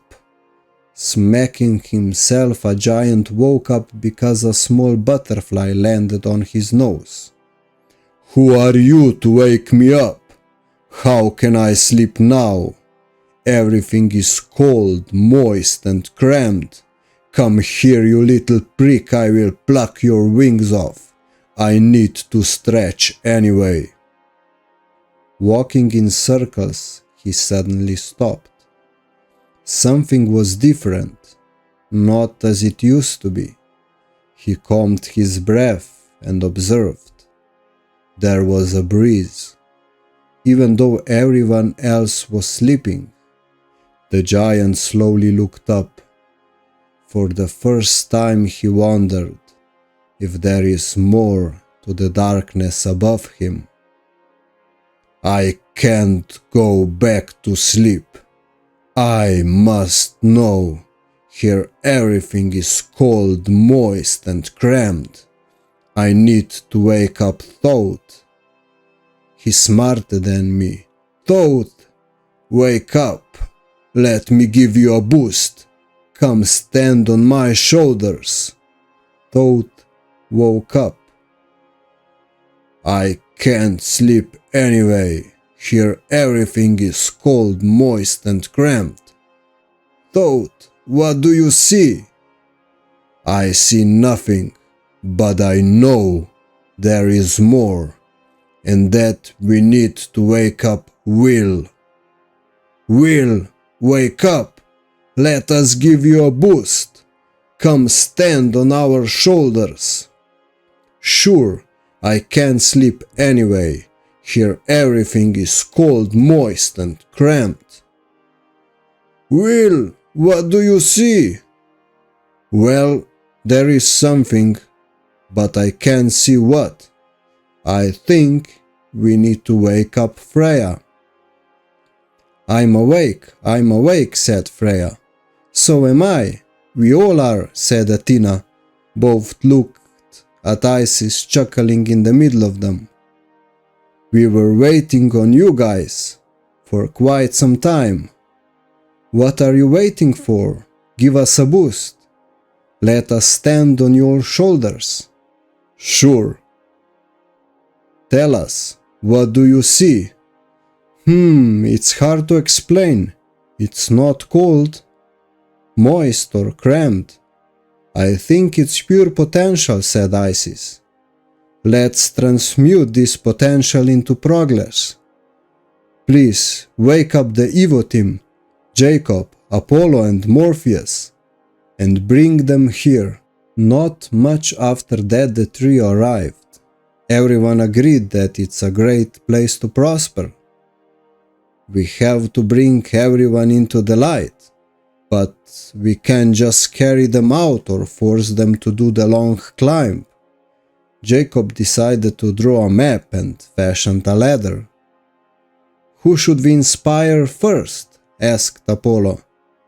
"I think I know a guy," said Morpheus. "But do you understand he will need to die?" asked Apollo. "I do. That's why it has to be his choice.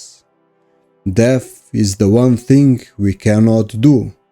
I will send him a sign, a large blue. It should be just enough of a trouble and too hard to swallow. He has to wake up." Everything was calm in a pitch-black cavern that day, when out of nowhere a strong voice pierced the silence. "I was sleeping." Next. Improving current condition, seeing through mind control and healing internal division. The knowledge of how to control your mind exists. You should use it. Controllers already do. It's a war with an extent we can't even comprehend. That's why it works. The abuse of this knowledge is being evolved throughout generations. The only way out is not to be a puppet, but to obtain and use that knowledge yourself. Possessing this knowledge gives one the ability to either break or heal someone's mind. The treatment for internal divisions stemming from acquired beliefs is unbelievably simple. The only thing we have to do is change a few beliefs. The key to successful living is making a conscious choice to live in control and not be controlled. Brian Tracy.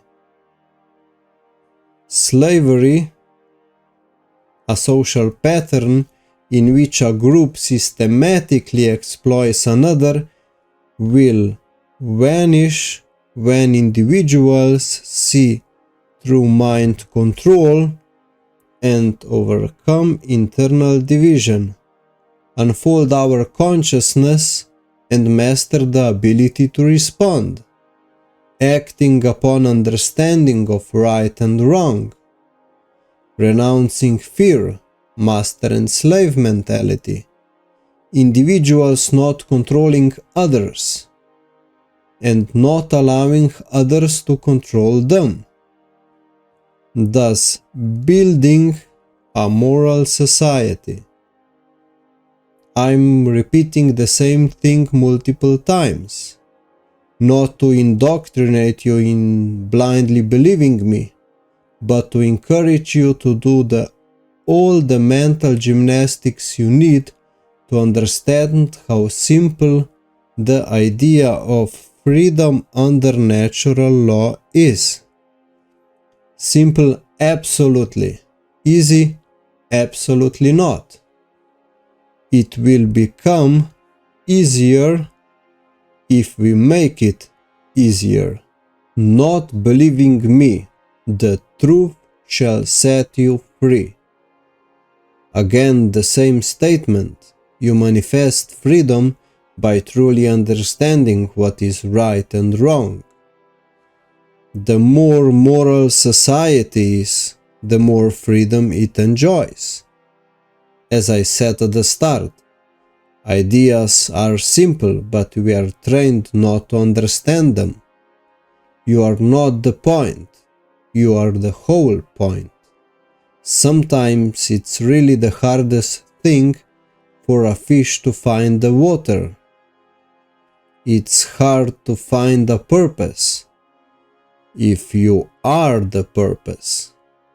And please do not overcomplicate it. We all know what to do when we are young. Explore, experience, explain. Learn and grow. Repeat and allow others to do the same. There's a tipping point where the fear of being first is replaced with the fear of being last. The question is not if, only when. The tipping point isn't reached when a certain number of people know or understand the current human condition and how to improve it. Rather, it comes with the implementation of wise actions by a crucial mass of individuals. Next. Do you know what I mean? You spent time, but did you pay attention? Is your current C the same as mine? Can you bank on your newly acquired Mon I? Here's a short poem. If we are on the same page, the answer shouldn't be a problem. What is missing when nothing is missing. Sigil 3, 6 and 9. Hidden meant to shine. Phoenix or dove. Valor or love. Raise it like a kite, for vision grants a sight. I would love to dissect this poem, but it might strip away the healing potential it offers. Only the left masculinish focus won't provide the solution. The central poem is painted to mirror chakras, and it appears that Anahata chakra is missing.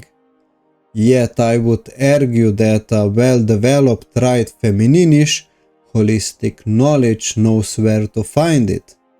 Solving the riddle resembles bridging the gap, seeing not only what is, but also what could be. The answer itself becomes the key.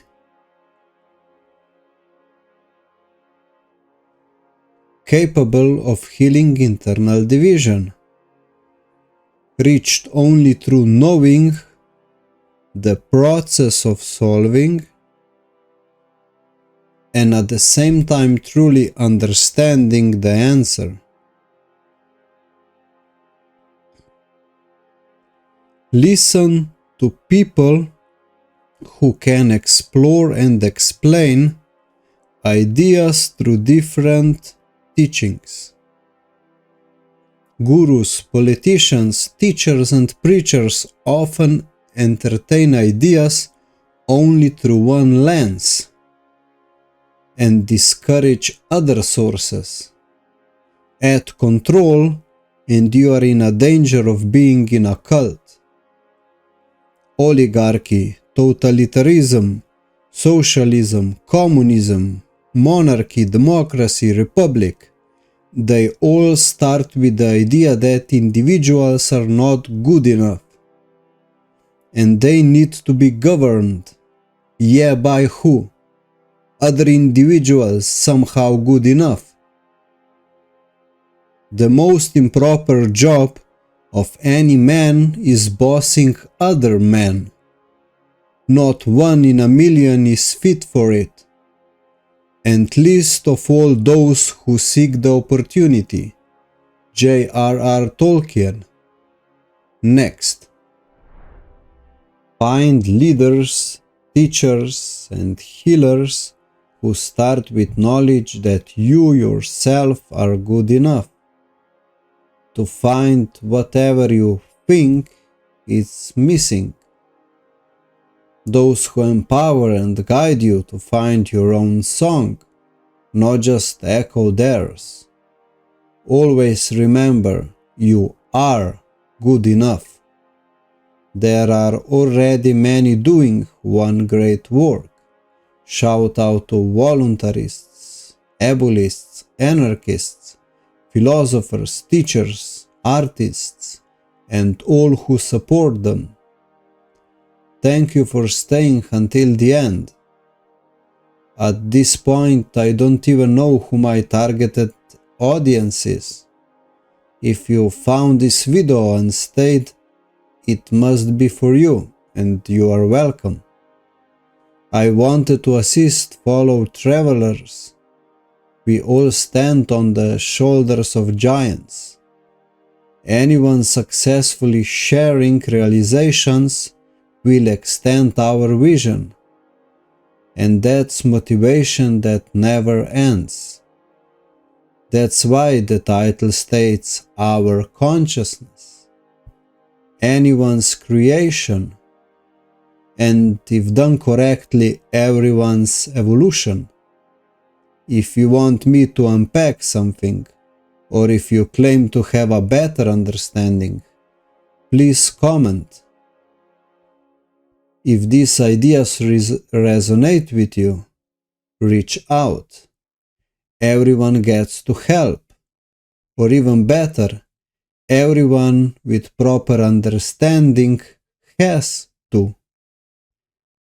Philosophers help us find and understand what has value and what our value should be. Teachers gather, transmute, and share new realizations. And do not underestimate the power of art and artists, those who see a little more and aspire to inspire others into aspire, calling people home to evoke the dream of a journey again.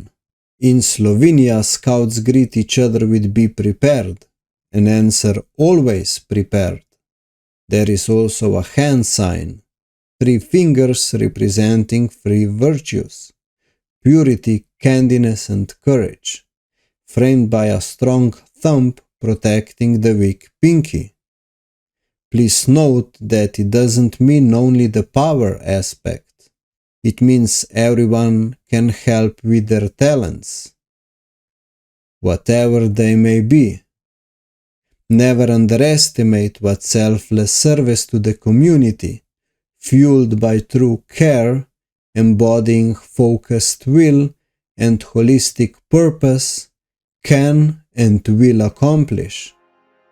Imagination is more important than knowledge, for knowledge is limited, whereas imagination embraces the entire world, stimulating progress, giving birth to evolution. Albert Einstein.